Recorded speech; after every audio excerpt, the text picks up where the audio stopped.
আসসালামু আলাইকুম। আশা করি সবাই ভালো আছো। সবাই একটু ক্লাসে জয়েন করে ফেলো।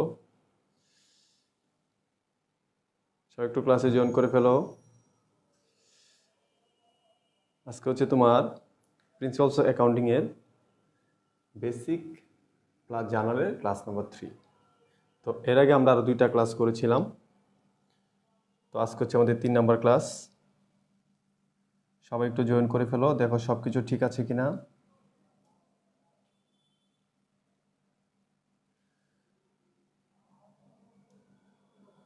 দেখো সবকিছু ঠিক আছে কিনা। এই দাও নাই, লিঙ্ক দাও নাই আমগো মেসেঞ্জার গ্রুপে।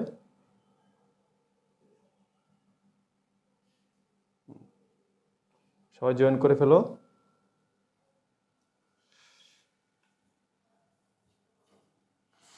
আচ্ছা, তো তোমাদের এখানে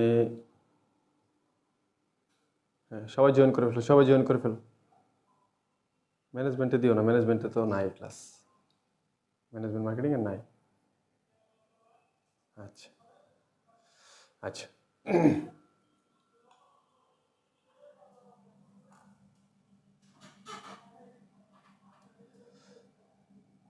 আচ্ছা, দেখো তো আমরা যে আয়োজন করেছি যে আমাদের প্রিন্সিপালস অফ অ্যাকাউন্টিং আমরা একদম শুরু থেকে শেষ পর্যন্ত A+ পাওয়ার জন্য যা ক্লাস প্রয়োজন, মূল কথা হচ্ছে 100 থেকে 100 মার্কস পাওয়ার জন্য যা ক্লাস প্রয়োজন আমরা একদম ধারাবাহিকভাবে সম্পূর্ণ ফ্রি দিব। তো ইতিমধ্যে আমরা 2টা ক্লাস করে ফেলেছি, আজকে হচ্ছে আমাদের 3 নাম্বার ক্লাস।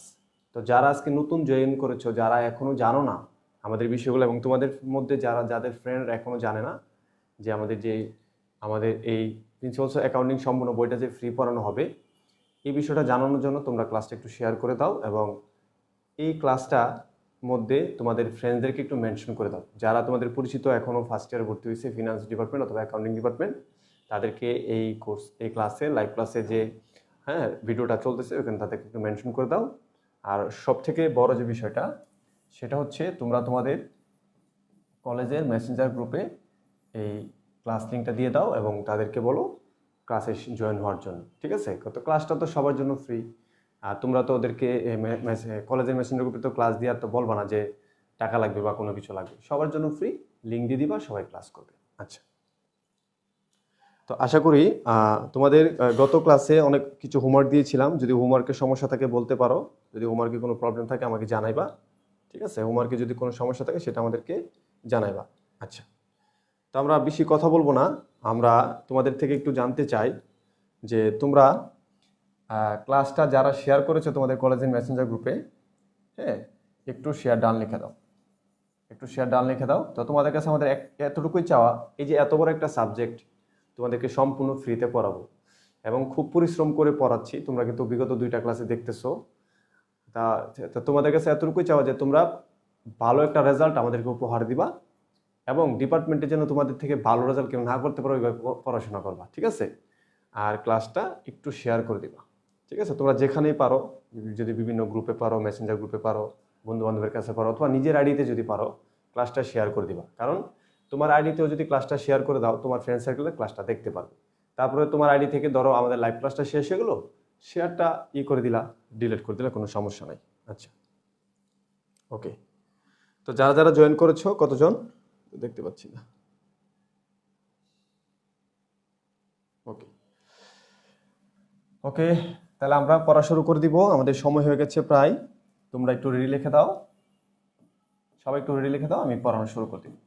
তো আমরা বিগত ক্লাসগুলোতে আমরা কিছু বেসিক নিয়ে আলোচনা করেছিলাম, প্লাস হচ্ছে আমরা 2 নম্বর কাছে কিছু জাবেদা নিয়ে আলোচনা করেছিলাম। আজকে আমরা যে জাবেদাগুলো আলোচনা করব, আগের জাবেদা থেকে আজকের জাবেদাগুলো আরেকটু অ্যাডভান্স লেভেলের, মানে আরেকটু হার্ড লেভেলের আসবে। তারপরও আমরা জাবেদাগুলো কি সুন্দরভাবে সমাধান করবো ইনশাল্লাহ আমাদের একই বেসিকে, সেটা তোমরা ইনশাল্লাহ নিজের চোখে দেখবা। আচ্ছা, আলামিন ইসলাম শেয়ার করার জন্য ধন্যবাদ। আচ্ছা, নিপা রয় প্রেজেন্ট স্যার, ওকে। রূপায়ণ, আচ্ছা। এমডি শাকিল ইসলাম স্যার, আমি ক্লাস 2-এ ছিলাম না, কোনো সমস্যা নেই ভাই, ক্লাস 2 আমাদের ইউটিউব চ্যানেলে থাকবে, ইউটিউব চ্যানেলে প্লে লিস্ট করা থাকবে, ওইখান থেকে দেখে নিবা। ঠিক ঠিক আছে। আর Nira Akter Toyna share done, thank you আপু। ফাহাদ থ্যাংক ইউ শেয়ার করার জন্য। হ্যাঁ, তো তোমরা কিছু রেগুলার স্টুডেন্টস আছো যারা আমার ক্লাসটা শেয়ার করো, ইনশাল্লাহ তোমাদের দেওয়া থাকবে। আচ্ছা, কোশ্চেন 4-এ জুলাই 6-এরটা বুঝে দেন। ওকে, তোমাদের সমস্যাগুলো একটু নোট করে রাখো, ঠিক আছে? আমি সবগুলা সুন্দর করে বুঝাই দিব, কারণ আমি ধারাবাহিকভাবে একটা ক্লাস নেব। ক্লাস নেওয়ার পরে আমি প্রবলেম সলভের জন্য ক্লাস নেব, যে ওই দিন শুধু প্রবলেম সলভ হবে। তো এখন যদি তোমার একটা প্রবলেম যদি আমি সলভ করতে যাই, আমাদের যে ধারাবাহিকতা যে ব্যাপারটা বা একটু সমস্যা হবে বা নষ্ট হবে, জিনিসটা সুন্দর হবে না। তো আমরা যদি 2, 4, 5টা ক্লাস করার পরে তোমাদেরকে একটা সময় দেই, যে পুরা শীটটা আমি যে তোমাদেরকে আনসার সহ দিছি, শীটে তো আনসার আছে, শীটে কিন্তু সামান্য ত্রুটি বিচ্যুতি থাকতে পারে, ভুল থাকতে পারে, কারণ যেহেতু টাইপিং জিনিস। ওইখান থেকে সম্পূর্ণ শীটটার জন্য একটা সময় দিব, যে তোমাদের আজকে ক্লাস হবে না, তোমাদের আজকে থেকে কালকে পর্যন্ত একটা সময় দিলাম, সম্পূর্ণ জাবেদাগুলো দেখো, কোন জাবেদাগুলো পারো না একটু নোট করো, নোট করে আমাকে বলবা, আমি মেসেঞ্জার গ্রুপ থেকে তোমাদের ওই নোটটা নিব, যে কার কোনটা সমস্যা। তারপরে আমি ওই হিসাব করে একটা একটা সিরিয়াল করে সব সলভ করে দেবো। সলভ করে দেওয়ার পর তোমরা এই যে টোটালি একটা চ্যাপ্টার শিখলা, এই চ্যাপ্টার উপরে তোমাদের একটা পরীক্ষা নেওয়া হবে। তো ইতিমধ্যে তোমরা যারা প্রথম ক্লাসে আমি হোমওয়ার্ক দিয়েছিলাম, এই হোমওয়ার্কগুলো কিন্তু কয়েকজনের জমা দিছো, আমি কিন্তু দেখেছি কয়েকজনকে, প্রায় 10 থেকে 12 জন 20 জনের মতো জমা দিছো। এই যে জমা দিছো তোমাদের আমরা কিন্তু দেখেছি, কমেন্ট করেছি। তো এইভাবে তোমরা যেভাবে হোমওয়ার্কগুলো জমা দিয়েছো, ঠিক সেম আমি একটা পরীক্ষার কোশ্চেন দিব, ওই কোশ্চেনটাও তোমরা আনসার করে সময়ের মধ্যে এইভাবেই তোমাদের উত্তরপত্রটা জমা দিবা। আমরা ওই প্রশ্নটা দেখব, দেখে আমাদের কমেন্টে আমরা তোমাদের রেজাল্ট দিয়ে দিব, যে তুমি কি পরিমাণ রেজাল্ট পেয়েছো। বুঝছো? তো আশা করি বিষয়টা বুঝতে পেরেছো। চলো আমরা তাহলে আমাদের অঙ্কটা করি। কুলসুমা ইমা থ্যাংক ইউ শেয়ার করার জন্য। আচ্ছা, তো আমরা আজকে যেই জাবেদাটা করব বা আমরা যেটা করব, সেটা আমাদের অনেক পরীক্ষা আসছে, এবং আমরা জানি আমাদের জাবেদা করার নিয়ম কি, যে জাবেদা করতে হলে আমাদের এই বিষয়টা বুঝতে হবে, সম্পদ খরচ উত্তোলন চিনতে হবে। এইগুলো আমরা প্রথম ক্লাসে চিনেছি, এবং আমরা জানি যে সম্পদ খরচ উত্তোলন যদি বাড়ে তাহলে ডেবিট, এদের পরিমাণ কমলে ক্রেডিট। বিজনেসের মধ্যে যদি সম্পদ খরচ উত্তোলনের পরিমাণ বাড়ে ডেবিট, কমলে ক্রেডিট। এবং আয় দায় মূলধন আমাদেরকে চিনতে হবে ভালো করে। আমরা প্রথম ক্লাসে ভালো করে আয় দায় মূলধন চিনাইছি। যদি বিজনেসে আমাদের আয় দায় মূলধন বাড়ে তাহলে ক্রেডিট, কমলে ডেবিট। এই রুলসে আমাদের সকল জাবেদা হবে। আমরা প্রথম ক্লাসে উপাদানগুলো শিখাইছি, দ্বিতীয় ক্লাসে রুলস অ্যাপ্লাই করেছি। আজকে আমরা আরো কঠিন জাবেদার মধ্যে রুলসগুলো আমরা অ্যাপ্লাই করব। আচ্ছা, তো শুরু করতেছি আমাদের আজকের অঙ্কটা। আজকে আমরা যেটা করবো সেটা হচ্ছে আমাদের 5 নম্বর অঙ্ক। আমাদের শীটে 5 নম্বর অঙ্ক, তোমাদের কিন্তু উত্তর সহ শীট দেওয়া হয়েছে। যারা উত্তর সহ শীট পাও না, আমাদের মেসেঞ্জার গ্রুপে জয়েন হয়ে যাবা, সবকিছু ফ্রিতে পাইবা, ঠিক আছে? আচ্ছা, তো দেখো প্রথমে লেখা আছে NUBBA অনার্স 2012 সালে আসছে অ্যাকাউন্টিং ডিপার্টমেন্টে, ফিনান্স ডিপার্টমেন্টে 14 সালে আসছে, 17 সালে আসছে, আবার 19 সালে আসছে, আবার কত 18 সালে আসছে। তো তোমাদের কিন্তু এখন সৃজনশীল প্রশ্নের মতো করবে, মানে কখনো কখনো 5 নাম্বার, কখনো কখনো 10 নাম্বার, কখনো কখনো 4 নাম্বার, এরকম প্রশ্নে এই ধরনের প্রশ্ন আসবে। তো 5 নাম্বার হোক, 4 নাম্বার হোক, 6 নাম্বার হোক, 8 নাম্বার, যেভাবে আসুক না কেন, আমরা কিন্তু কোনো লিমিটেশন ভাবে শিখতেছি না, আমরা শিখতেছি জার্নাল। তো জার্নাল যদি এখন বলে 1, 2, 3, 4টা দিয়ে যদি বলে 4 নাম্বারের জন্য আসছে, সমস্যা আছে, আমরা 4টা করবো। যদি 10টা বলে 10টা করবো। আমাদের কথা হচ্ছে আমাদের কোনো লিমিটেড কোনো পড়া না, ওয়াইড, মানে আমাদেরকে কি প্রশ্ন করবে সব সলভ করব, আমরা ওইভাবে পড়াশোনা করব, ঠিক আছে? তো আমরা যেহেতু জাবেদা করতেছি, বইয়ের যত জাবেদা আছে সব সলভ করে ফেলবো ইনশাল্লাহ। কিভাবে সলভ করব? এই একটা নিয়মে। চলো আমরা দেখি আজকের বিজনেসে কে কি করতেছে, এবং আজকের বিজনেসে আমাদের আলোচনার বিষয় কি। মিসেস আসমা ওপেন মানে শুরু করেছে দ্য আসমা ড্রাই ক্লিনার্স। তো আসমা ড্রাই ক্লিনার্স মানে কি? তোমরা কিন্তু জানো যে তোমাদের অনেকের এলাকায়, যারা শহরে আছো বা গ্রামে আছো, কিছু কিছু দোকান থাকে, যেসব দোকানে কাপড় আয়রন করে দেয়, যেটাকে আমরা ইস্ত্রি বলি। কাপড় হচ্ছে ইস্ত্রি বা আয়রন করে দেয়, পাশাপাশি কাপড় ধুয়ে আয়রন করে দেয়। এরকম আমরা এখন বর্তমানে এটাকে ওয়াশ আউট বলেও এরকম কিছু প্রতিষ্ঠান আসছে, যে অনেক ফ্যামিলি আছে, পরিবার আছে, যারা অসুস্থতা থাকার কারণে অথবা বিভিন্ন সমস্যার কারণে তাদের পরিবারের কাপড় টাপড় ধুইতে পারে না, ঠিক আছে? অথবা আরও যেমন ধুইতেও পারলেও আয়রন করার সময় হয় না, তখন এগুলো আয়রন করানো হয়। তো এরকম আমরা দেখতে পাচ্ছি যে আমাদের শীতের ব্লেজারের, বিশেষ করে শীতের ব্লেজার, বিভিন্ন বড় বড় ব্লেজার, কম্বল, এগুলো আমরা ম্যাক্সিমাম সময়গুলো কী করি, বাইরের থেকে আয়রন করে। তো এরকম মিসেস আসমা, একজন মেয়ে, ওপেন এ আসমা ড্রাই ক্লিনার্স। তো সে ড্রাই ক্লিনার্স নামে একটা কি করেছে, একটা এরকম দোকান ওপেন করেছে। আচ্ছা, এরকম ড্রাই ক্লিনার নামে একটা দোকান ওপেন করেছে। এরকম মিসেস আসমা সাউন্ড তো ঠিক আছে আমাদের। ওপেন এ আসমা ডাইরেক্ট ক্লিনার্স, তো সে আচ্ছা ড্রাই ক্লিনার্স, তাহলে কি করছে, শুকানো এবং কি পরিষ্কার করা, শুকানো এবং পরিষ্কার করার মতো একটা শপ সে ওপেন করেছে অন সেপ্টেম্বর 1, 2016 সালে সেপ্টেম্বর মাসে 1 তারিখে। ডিউরিং দ্য ফার্স্ট মান্থ, তো তার এই প্রথম মাসে of the operation the following transaction, তার প্রথম মাসে নিচে লেনদেনগুলা অকার্ড মানে ঘটেছে। ফলোইং ট্রানজ্যাকশন অকার্ড, নিচে যে লেনদেনগুলা তার এই ডিউরিং রানিং মাসে প্রথম মাসে কি লেনদেনগুলা ঘটেছে। আচ্ছা, তো তোমাদের এই জন্য কিন্তু 1 মিনিট দিয়েছি এবং আমি তোমাদেরকে সহজ করে বুঝাচ্ছি, খেয়াল করো। তো প্রথমে যখন সে সেপ্টেম্বর মাসের 1 তারিখে ওপেন করে, তো তুমিও যদি একটা এরকম লন্ড্রির দোকান ওপেন করো, তাহলে তুমি কি করবা, সেপ্টেম্বর 1 লিখবা যে তোমার বিনিয়োগ করবা প্রথমে। তাহলে সে কি করছে, আসমা ইনভেস্টেড, বিনিয়োগ করেছে 20,000 টাকা ইন ক্যাশ ইন বিজনেস, মানে আসমা বিনিয়োগ করেছে 20,000 টাকা ইন ক্যাশ নগদ ইন বিজনেস, তার বিজনেসে সে নগদ 20,000 টাকা বিনিয়োগ করছে। সে যদি তার বিজনেসে নগদ 20,000 টাকা বিনিয়োগ করে, নগদ টাকা হচ্ছে সম্পদ, বিজনেসে যদি নগদ টাকা বিনিয়োগ করে নগদ টাকা বাড়বে। তো নগদ টাকা বাড়লে আমাদের কি, আমাদের ক্যাশ ডেবিট হবে। তাহলে আমাদের এখানে কত, 2016 সাল। তা আমরা যে বিষয়গুলো গত ক্লাসগুলোতে আলোচনা করেছি, এই বিষয়গুলো আমরা একটু হালকা করে আলোচনা করব, কারণ এগুলো আমরা জানি। আর যে বিষয়গুলো নতুন আসবে এগুলো আমরা একটু ডিপলি আলোচনা করব। তাহলে আসমা যেহেতু ইনভেস্ট করেছে 20,000 টাকা তার ব্যবসায়, তাহলে সে এখানে কি সেপ্টেম্বর 1, তাহলে তার বিজনেসে কি নগদ টাকা বাড়ছে। তো নগদ টাকা বাড়লে আমাদের কি হয়, নগদ ধান হিসাব ডেবিট হয়, তাহলে ক্যাশ ডেবিট। ঠিক আছে, কত টাকা বিনিয়োগ করেছে, 20,000 টাকা, তো 20,000 টাকা ক্যাশ ডেবিট। এখন আসমা কিন্তু প্রতিষ্ঠানের মালিক হয়ে যখন ব্যবসায় কোনো কিছু বিনিয়োগ করে, সেটা প্রতিষ্ঠানের জন্য মূলধন হয়। তো মালিক যদি ব্যবসায় কোনো কিছু বিনিয়োগ করে, সেটা যদি মূলধন হয়, তা মালিক যদি যত বিনিয়োগ করবে তত ব্যবসায় মূলধন বাড়বে। আর আমরা জানি যদি ব্যবসায়ের মূলধন বাড়ে তাহলে ক্রেডিট হয়। তো যেহেতু মালিকের ব্যবসায় মূলধন বিনিয়োগ করেছে, মূলধন বেড়েছে, মূলধন ইংলিশ হচ্ছে ক্যাপিটাল, তা মূলধন বাড়লে কি হয়, ক্রেডিট হয়, তাহলে মূলধন হিসাব ক্রেডিট। আশা করি বুঝতে পেরেছো। আমাদের ইংলিশে জাবেদাটা হচ্ছে কি ক্যাশ অ্যাকাউন্ট ডেবিট অথবা ক্যাশ ডেবিট ক্যাপিটাল ক্রেডিট, বুঝতে পেরেছো। আচ্ছা, এখন এই জাবেদা আবার কি দিতে হয়, আমাদের ছোট করে ব্যাখ্যা দিতে হয়। তো ব্যাখ্যাগুলো একদম ইজি। এখানে তুমি আমি একটা এক্সাম্পল দিই। এখানে ব্যাখ্যাটা কি, ব্যাখ্যাটা হচ্ছে তোমার এখানে যে লাইন হয়েছে, মানে যে লাইনটা আছে সেটাকে একটু সংক্ষিপ্ত করে লিখতে হবে, যে তোমার যে জাবেদাটা হয়েছে কেন হয়েছে, কোন লাইন থেকে জাবেদাটা হয়েছে। তখন তুমি আবার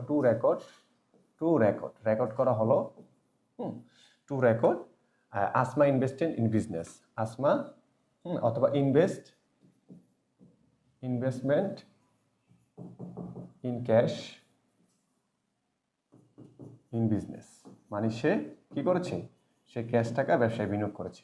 এটাই এর জন্য যাবে হচ্ছে ক্যাশ ডেবিট ক্যাপিটাল ক্রেডিট। মানে মূল কথা হচ্ছে এই ছোট লাইন, যে লাইনটা আছে সেটাকে ছোট করে ব্যাখ্যা আকারে লিখে দিতে হবে। এবং এই কিভাবে লিখতে হবে, এরকম আমাদের যে শীট আছে, শীটের মধ্যে আমরা 3টা বা 4টা প্রশ্নে আমরা ব্যাখ্যা সহ দিয়েছি, যেন তোমরা বুঝতে পারো যে আসলে ব্যাখ্যা জিনিসটা কি, যে সে যে ব্যবসায় 20,000 টাকা মূলধন বিনিয়োগ করছে, এটাকে তুমি ছোট করে এখানে জাস্ট লিখে দিবা। ঠিক আছে, এই হচ্ছে হিসাব। ওকে, তাহলে আশা করি তোমরা 1 নম্বরটা বুঝতে পেরেছো। এখানে এটা কোনো ঝামেলা নেই। তারপর আমরা চলে যাবো পরবর্তীটা। তাহলে সেপ্টেম্বর 1 সবাই ক্লিয়ার লিখে দাও, লেখো 1 ক্লিয়ার। তোমরা 1 ক্লিয়ার লিখে দেওয়া, যদি কোনো প্রবলেম থাকে আমাকে বলবা। আচ্ছা, এরপরে দেখো 2, দ্য কোম্পানি পেড 1,000 টাকা cash for store rent for September. তো আমরা সেপ্টেম্বর মাসে এখানে কিন্তু দোকানটা ওপেন করেছি। তো সেপ্টেম্বর মাসের জন্য আমরা কি করেছি, 1,000 টাকা কি করেছি, দ্য কোম্পানি পেড, কোম্পানি পরিশোধ করেছে টাকা 1,000 ক্যাশ, নগদ টাকা পরিশোধ করেছে ফর স্টোর রেন্ট মানে কি দোকান ভাড়া, ফর সেপ্টেম্বর। তাহলে সেপ্টেম্বর মাসের দোকান ভাড়া বাবদ আমরা কি করেছি, 1,000 টাকা পরিশোধ করেছি। তো অ্যাকাউন্টিংয়ের ভাষায় যদি আমরা রানিং মাসের কোনো ভাড়া অথবা কোনো খরচ আমরা দেই, সেটাকে আমাদের খরচ হিসেবে ধরে নিতে হবে। ঠিক আছে, কী হিসেবে ধরে নিতে হবে, খরচ। তো যেহেতু আমরা সেপ্টেম্বর মাসে ভাড়া দিয়েছি, স্টোর রেন্ট দিয়েছি, স্টোর রেন্ট মানে কি দোকান ভাড়া, দিয়েছি, তাহলে আমরা সেপ্টেম্বর মাসে দোকান ভাড়া আমাদের জন্য কি খরচ, দোকান ভাড়াটা আমাদের জন্য কি খরচ। তো আমরা যখন দোকান ভাড়া দেই, যেহেতু সেপ্টেম্বর মাসে দিয়েছি, আমাদের সেপ্টেম্বর মাসে আমরা ওপেন করেছি, তাহলে এটাকে আমরা খরচ হিসেবে ধরে নেব। ঠিক আছে, তো অগ্রিম ধরবো কখন, যখন আমরা সেপ্টেম্বর মাসে হয়ে অন্য মাসে দিব বা আগামী বছর এগুলোকে অগ্রিম দেবো। তাহলে সেপ্টেম্বর মাসে যে দোকান ভাড়া দিলাম, দোকান ভাড়া হচ্ছে আমাদের জন্য খরচ, দোকান ভাড়া আমাদের জন্য কি খরচ। তাহলে আমরা যে খরচ আমরা দোকান ভাড়া দিলাম, খরচ বাড়ছে, খরচ বাড়লে কি হয়, ডেবিট হয়। তখন তুমি লিখতে পারো রেন্ট এক্সপেন্স লিখতে পারো, অথবা স্টোর রেন্ট এক্সপেন্স। তাহলে রেন্ট এক্সপেন্স বা ভাড়া খরচ ডেবিট, তেমন খরচ বাড়ছে, খরচ বাড়লে ডেবিট হয় কত টাকা? 1,000 টাকা। ঠিক আছে, আমার ক্যাশ টাকা কমে গেছে, নগদ টাকা চলে গেছে, নগদ সম্পদ, সম্পদ কমলে ক্রেডিট হয়, এই জন্য কি আমাদের ক্যাশ ক্রেডিট কত? 1,000 টাকা। এই জাবেদাগুলো আমরা বিগত ক্লাসগুলোতেও করেছি, যে দোকান ভাড়া পরিশোধে যে জাবেদা। আচ্ছা, এখন তুমি এটা ব্যাখ্যা চাইলে লিখতে পারো টু রেকর্ড, হ্যাঁ, paid cash for rent expense, মানে আমরা এখানে কি নগদ, আমরা দোকান ভাড়া নগদ টাকায় পরিশোধ করছি। জাস্ট এটাকে ছোট করে লিখে দিবা। ঠিক আছে, এটা ব্যাখ্যা জিনিসটা তোমরা বুঝতে পারো ইনশাল্লাহ। আমি প্রথম 2টা কোশ্চেনের আনসার সব ব্যাখ্যা দিছি, ওখানে দেখলে বুঝতে পারবো। মানে লাইনটাকে ছোট করে লিখে দিবা। তাহলে এই লাইনটা ব্যাখ্যা যদি দিতাম, কি দিতাম? আমরা লিখলাম to record paid cash for store rent, এতটুকুই ছোট করে লিখে দিবা। আচ্ছা, তো আশা করি তোমরা 2 নম্বর বুঝতে পেরেছো। 2 নম্বরে কোনো সমস্যা নাই, যদি কোনো প্রবলেম হয় তাহলে বললো। আচ্ছা, মিস্টার শাকিল ইসলাম, ডিবিটটা বুঝিয়ে দেন ভাই। তুমি মনে আজকে জয়েন করেছো, একটু তোমার বেসিক ক্লাসটা দেখতে হবে, তুমি কোনটা বুঝো না একটু বললো। আচ্ছা, 2 ক্লিয়ার লিখে দাও সবাই, 2 ক্লিয়ার লিখে দাও। আচ্ছা, তো আমাদের প্রথমটা হচ্ছে কি? প্রথমটা হচ্ছে আমাদের আসমা 20,000 টাকা ব্যবসায় ইনভেস্ট করেছে। 20,000 টাকা ব্যবসায় ইনভেস্ট করার কারণে আমাদের 20,000 টাকা ব্যবসায় বাড়ছে। টাকা হচ্ছে সম্পদ, সম্পদ বলে ডিবিট হয়, ওই জন্য ক্যাশ ডিবিট। আর মালিক হয় বিজনেসে যদি কোনো কিছু ইনভেস্ট করে, সেটা বিনিয়োগ হয় বা মূলধন হয়। তা মূলধন আমাদের প্রতিষ্ঠানে বাড়ছে, মূলধন মানে ক্রেডিট হয়, এই জন্য ক্যাশ ডিবিট, ক্যাপিটাল ক্রেডিট। আর এদিকে তা কোম্পানি পেড করেছে 1,000 টাকা for store rent. Store rent হচ্ছে আমাদের দোকান ভাড়া। দোকান ভাড়া হচ্ছে প্রতিষ্ঠানের জন্য খরচ, দোকান ভাড়া প্রতিষ্ঠানের জন্য খরচ। তো আমাদের প্রতিষ্ঠানে খরচ বাড়লে ডিবিট হয়। তো দোকান ভাড়া যেহেতু খরচ, আমাদের প্রতিষ্ঠানে খরচ বাড়ছে, খরচ বাড়লে আমাদের ডিবিট হয়, ডিবিট। হ্যাঁ, তাহলে এই জন্য দেখি স্টোর রেন্ট ডিবিট অথবা রেন্ট এক্সপেন্স ডিবিট, যে কোনো একটা লিখতে পারো। আর আমাদের এদিকে নগদ টাকা চলে গেছে, নগদ টাকা হচ্ছে সম্পদ, সম্পদ কমে গিয়ে ক্রেডিট হয়, এই জন্য আমাদের ক্যাশ ক্রেডিট। বুঝতে পেরেছো? এই বিষয়গুলো আমাদের গত ক্লাসে আলোচনা করছি। 3 নম্বরটা হচ্ছে আমাদের আজকের জন্য নতুন। 3 নম্বরটা আমাদের আজকের জন্য নতুন, এই ধরনের এন্ট্রি আমরা বিগত ক্লাসগুলোতে করি নাই। আচ্ছা শাকিল, তোমাকে আমি আবার বুঝিয়ে দিচ্ছি ভাইয়া, একটু খেয়াল করো। এখন দেখো 3 নম্বরটা, পারচেজ ক্রয় করে হয়েছে ওয়াশার অ্যান্ড ড্রায়ার্স। তো তুমি যেহেতু লন্ড্রির দোকান দিছো, তোমার তো কাপড় টাপড় ধুইতে হইব। ঠিক আছে, ওয়াশার মানে কি? ওয়াশার মানে যেই মেশিন বা যে যন্ত্র দিয়া কি করা হয়, কাপড় ধৌত করা হয়। তাহলে এটা কিন্তু কি সম্পদ। যন্ত্রটা আমার কি, এটা আমার সুবিধা দিবে, এটা হচ্ছে আমাদের জন্য সম্পদ। আচ্ছা, ড্রায়ার্স মানে কি? আমরা নর্মালি যারা এই ধরনের প্রতিষ্ঠানে মানে প্রতিষ্ঠানগুলো দেয়, হ্যাঁ, তারা কিন্তু ধোয়া এবং শুকানোর একসাথে কিনে। কারণ কি, তাদের ধুয়ে সাথে সাথে শুকায় দিতে হয়। কারণ এখানে ডেলিভারিটা এমন আছে যে আজকে সকাল দিলে রাতে দিতে হয়। তো বৃষ্টি টিষ্টি হলে তারা শুকাবো কীভাবে? তো এই জন্য তারা এই সবসময় কি করে, ওয়াশার, ধোয়ার এবং শুকানোর এরকম যন্ত্রপাতি তাদের দোকানে রাখে। তো তারা ওয়াশার এবং ড্রায়ার্স নামে কি কি করে মানে যন্ত্র কিনছে। তো ওয়াশার হোক আর ড্রায়ার্স হোক, দুইটাই কিন্তু যন্ত্র, দুইটাই কি যন্ত্র। তো যন্ত্র মানে কি সম্পদ। তো সম্পদ কিনছে কত টাকার? 25,000 টাকা। তো 25,000 টাকা যদি সে সম্পদ কিনলে, তাহলে আমাদের প্রতিষ্ঠানে 25,000 টাকার সম্পদ আসছে নাকি? এখন এই সম্পদের নামটা কি হবে স্যার? শোনো, এটা হচ্ছে তোমাদের যেহেতু ওয়াশার অ্যান্ড ড্রায়ার্স, এখানে 2টা সম্পদের কথা একসাথে বলছে, তাহলে এটা ধরে নিতে পারো যে ইকুইপমেন্ট। ইকুইপমেন্ট মানে হচ্ছে যন্ত্র। ইকুইপমেন্ট মানে কি? যন্ত্র। এই যে যন্ত্রপাতি মানে কি? ইকুইপমেন্ট। তাহলে ধরে নাও যন্ত্রপাতি কিনে নিছি, ইকুইপমেন্ট, তাহলে ইকুইপমেন্ট বাড়ছে। তো এটাকে তুমি যে একটু সুন্দর করে লিখতে চাও, লন্ড্রি ইকুইপমেন্ট লিখতে পারো, লন্ড্রি ইকুইপমেন্ট। ঠিক আছে, তাহলে লন্ড্রি ইকুইপমেন্ট কিনছি আমরা, এটা আমাদের জন্য সম্পদ। সম্পদ বাড়ছে, সম্পদ বাড়লে কি হয়? ডিবিট হয়। কত টাকার সম্পদ বাড়ছে? 25,000 টাকা। তো 25,000 টাকার সম্পদ বাড়ছে, সম্পদ বাড়লে ডিবিট। আচ্ছা, লিখে ফেললাম। এরপরে কি হয়েছে দেখো, এই 25,000 টাকার সম্পদ আমরা কেনার পরে পেইং 10,000 টাকা ইন ক্যাশ, আমরা নগদে 10,000 টাকা পরিশোধ করছি। তো আমরা যে নগদে 10,000 টাকা পরিশোধ করছি, আমাদের প্রতিষ্ঠানের নগদ 10,000 টাকা চলে গেছে। তো নগদ আমাদের সম্পদ, সম্পদ কমে গেলে ক্রেডিট হয়, এই জন্য নগদ ক্রেডিট কত টাকা? 10,000 টাকা। তাহলে আমরা লিখবো ক্যাশ ক্রেডিট 10,000 টাকা। আচ্ছা, এর পরবর্তীতে এন্ড সাইনিং অ্যাপন 1,000 টাকা 6 মান্থ 12% নোটস পেয়েবল। এখন দেখো এখানে কি হয়েছে, ব্যাপারটা হচ্ছে কি, যে আমরা যার দোকান থেকে 25,000 টাকাতে একটা যন্ত্র কিনলাম, ওয়াশার অ্যান্ড ড্রায়ার্স মানে কি কাপড় ধোয়া এবং শুকানোর জন্য একটা যন্ত্র কিনলাম 25,000 টাকা। আমাদের প্রতিষ্ঠানের সম্পদ আসছে সেটা ডিবিট, লন্ড্রি ইকুইপমেন্ট ডিবিট, যন্ত্র আসছে। এবং আমরা এখানে 10,000 টাকা ক্যাশ দিছি, ক্যাশ ক্রেডিট। এবং বাকি যে 15,000 টাকা, এই বাকি 15,000 টাকার জন্য তার একটা পেপারস তৈরি করছে। পেপারস, যে আপনি যে 15,000 টাকা বাকি নেবেন, একটা পেপারসে আপনি সাইন করেন। তখন আমরা পেপারসে সব কিছু শর্ত মতো লেখা ছিল। এবং ওটা 6 মাস, 6 মাস বলতে কি 6 মাস ভিতরে টাকাটা দিয়ে দিতে হবে। আর 6 মাস মধ্যে 12% ইন্টারেস্ট দিতে হবে।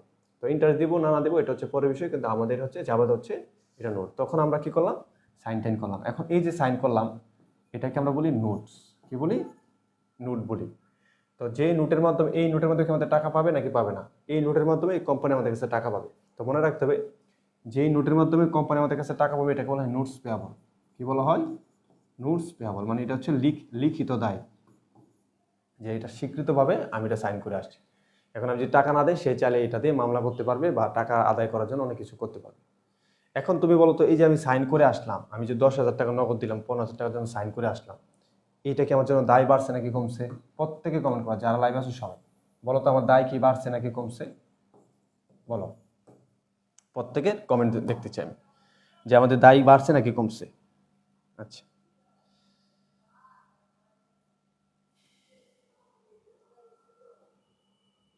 আচ্ছা, একজন বলছে রেকর্ডেড ক্লাসগুলো পরে ইংলিশে লেকচার হয়ে যায়। তো তুমি ওইখানে ইংলিশে হয়ে যায়, এটা তোমার মোবাইলের সিটিং থেকে ঠিক করতে হবে। তোমার মোবাইলে তখন সিটিংয়ে যাবা, সিটিং হলে দেবা অডিও ট্র্যাক অরিজিনাল দিবা। তুমি ইংলিশ দিয়ে রাখছো, এই জন্য এরকম ইংলিশ হয়ে গেছে। তো তোমরা যখন ইউটিউব ভিডিও দেখবা এরকম হয়ে যায়, দেখবা যে মনে হয় কি এআই দিয়ে ইংলিশ তৈরি করা হয়েছে। তখন ওইখানে তোমার সিটিং একটা অপশন আছে, সিটিং অপশন ক্লিক করলে দেখবা কি অডিও ট্র্যাক অরিজিনাল, ক্লিক করলে দেখবা অরিজিনাল ইংলিশ বাংলা এরকম আসবে। তখন অরিজিনাল দিবা, অরিজিনাল আমি যে কথা বলতেছি সেটা আসবে। আচ্ছা আচ্ছা, তাহলে আমাদের কি হয়েছে? দায় বাড়ছে। আচ্ছা, এখন এই 3 নাম্বারটা আবার আমি একটু বুঝাই দিই। অনেকে বুঝে ফেলছো কিন্তু, আর যারা বিগত ক্লাস করে না ভাই, গৌরব তুমি কি ভাই বিগত ক্লাস করছো? গৌরব ভাই তুমি আগে বলো বিগত ক্লাস করছো কিনা। বিগত 2টা ক্লাস ছাড়া সমস্যা হবে, কারণ আমাদের প্রথম বেসিক ক্লাস চলে গেছে।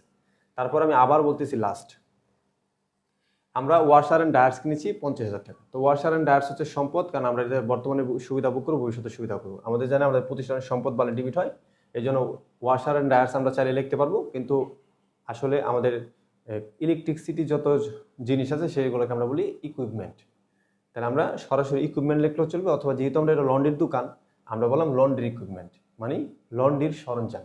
আচ্ছা, তো লন্ড্রির সরঞ্জাম কিনলাম, 25,000 টাকা ডিবিট, সম্পদ আসছে। পাশাপাশি আমি 10,000 টাকা নগদ দিছি, নগদ টাকা আমার কমে গেছে, নগদ টাকা সম্পদ, সম্পদ কমে গেলে কত? ক্রেডিট 10,000 টাকা, এই জন্য ক্যাশ ক্রেডিট। এখন বাকি 15,000 টাকার জন্য তার সাথে আমার চুক্তিবদ্ধ হয়ে আমরা একটা পেপারসে সাইন করেছি। এই পেপারসটার নাম কি? Notes payable. নোটস পেয়াবল বলতে কি, যে এখানে আমি সাইন করেছি, আমি বলছি যে ভাই আমি আপনাকে 6 মাসের মধ্যে টাকা দিয়ে দিব এবং 12% করে সুদ দিব। ঠিক আছে? তো সুদ যে দিব এটা পরে হিসাব হলো, পরে আমি যখন দিব তখন খরচ, কিন্তু এখন সুদের কোনো বিষয় নেই। তা এই মুহূর্তে আমি 15,000 টাকা সাইন এখানে করে আসছি। এখানে লিখিত একটা দলিলের মাধ্যমে আমি এখন একজনের কাছে দায়বদ্ধ যে আমি আপনার টাকাটা দিব। এই যে আমি দায়বদ্ধ হলাম নোটের মাধ্যমে, এই নোটটাকে বলে নোটস পেয়াবল। তো যেই নোটের মাধ্যমে আমাদের কাছে মানুষ টাকা পানো থাকে সেটাকে বলা হয় নোটস পেয়াবল। আবার এরকম আমরা যদি কোনো নোটের মাধ্যমে কারো থেকে টাকা পানো থাকে সেটাকে বলে নোটস রিসিভেবল। তো এই যে আমি দায়বদ্ধ হলাম নোটস পেয়াবলের মাধ্যমে, এটা আমার দায় কি বাড়ছে না? দায় বাড়ছে। তো দায় বাড়লে কি হয়? ক্রেডিট হয়। দায় বাড়লে কি হয়? ক্রেডিট হয়। দায়টার নাম কি? Notes payable. আমাদের নোটস পেয়াবল নামে দায় বাড়ছে, এই জন্য দায় বাড়লে ক্রেডিট হয়, লাগবে নোটস পেয়াবল ক্রেডিট। আমি একটু সুন্দর করে বুঝাই দিলাম। তো নোটস পেয়াবল ক্রেডিট, কত টাকা দায় বাড়ছে? 15,000 টাকা। আমি 15,000 টাকা সাইন করে আসি, দিতে হবে দায়বদ্ধ 15,000 টাকা ক্রেডিট। তাহলে দেখো বুঝছো কিনা। তাহলে লন্ড্রি ইকুইপমেন্ট, আমাদের সম্পদ আসছে ডেবিট, নগদ টাকা চলে গেছে, সম্পদ ক্রেডিট, এবং আমি দায়বদ্ধ, আমার দায় বাড়ছে, দায় বাড়লে ক্রেডিট হয়। দায়ের নাম কি? Notes payable. নোটস পেয়াবল দায় বাড়ছে, দায় ক্রেডিট, তাহলে নোটস পেয়াবল ক্রেডিট। ওকে, তো আশা করি সবাই বিষয়টা বুঝতে পেরেছো, আর কোনো ঝামেলা নাই। ওকে, তারপর আমরা পরবর্তী ঝামেলাটা করব। 3 নাম্বার বুঝাই দিছি। আচ্ছা, বিগত ক্লাসগুলা তুমি হচ্ছে আমাদের ইউটিউব চ্যানেলে পাইবা। তুমি মেসেঞ্জার আমাদের পেজে SMS করে আমাদের গ্রুপে অ্যাড হয়ে যাও। গ্রুপে অ্যাড হলে তোমাকে সব পাইবা, ওইখানে সব পাওয়া যাবে। আমাদের মেসেঞ্জার গ্রুপে অ্যাড হলে সব পাইবা। ঠিক আছে? সবাই আমাদের মেসেঞ্জার গ্রুপে অ্যাড হয়ে যাবে সবসময়। আচ্ছা, তাহলে আমাদের এই বিষয়টা ক্লিয়ার। ওকে, তাহলে সবাই কিন্তু বুঝে গেছো, সবাই কিন্তু বুঝে গেছো, 3 ক্লিয়ার।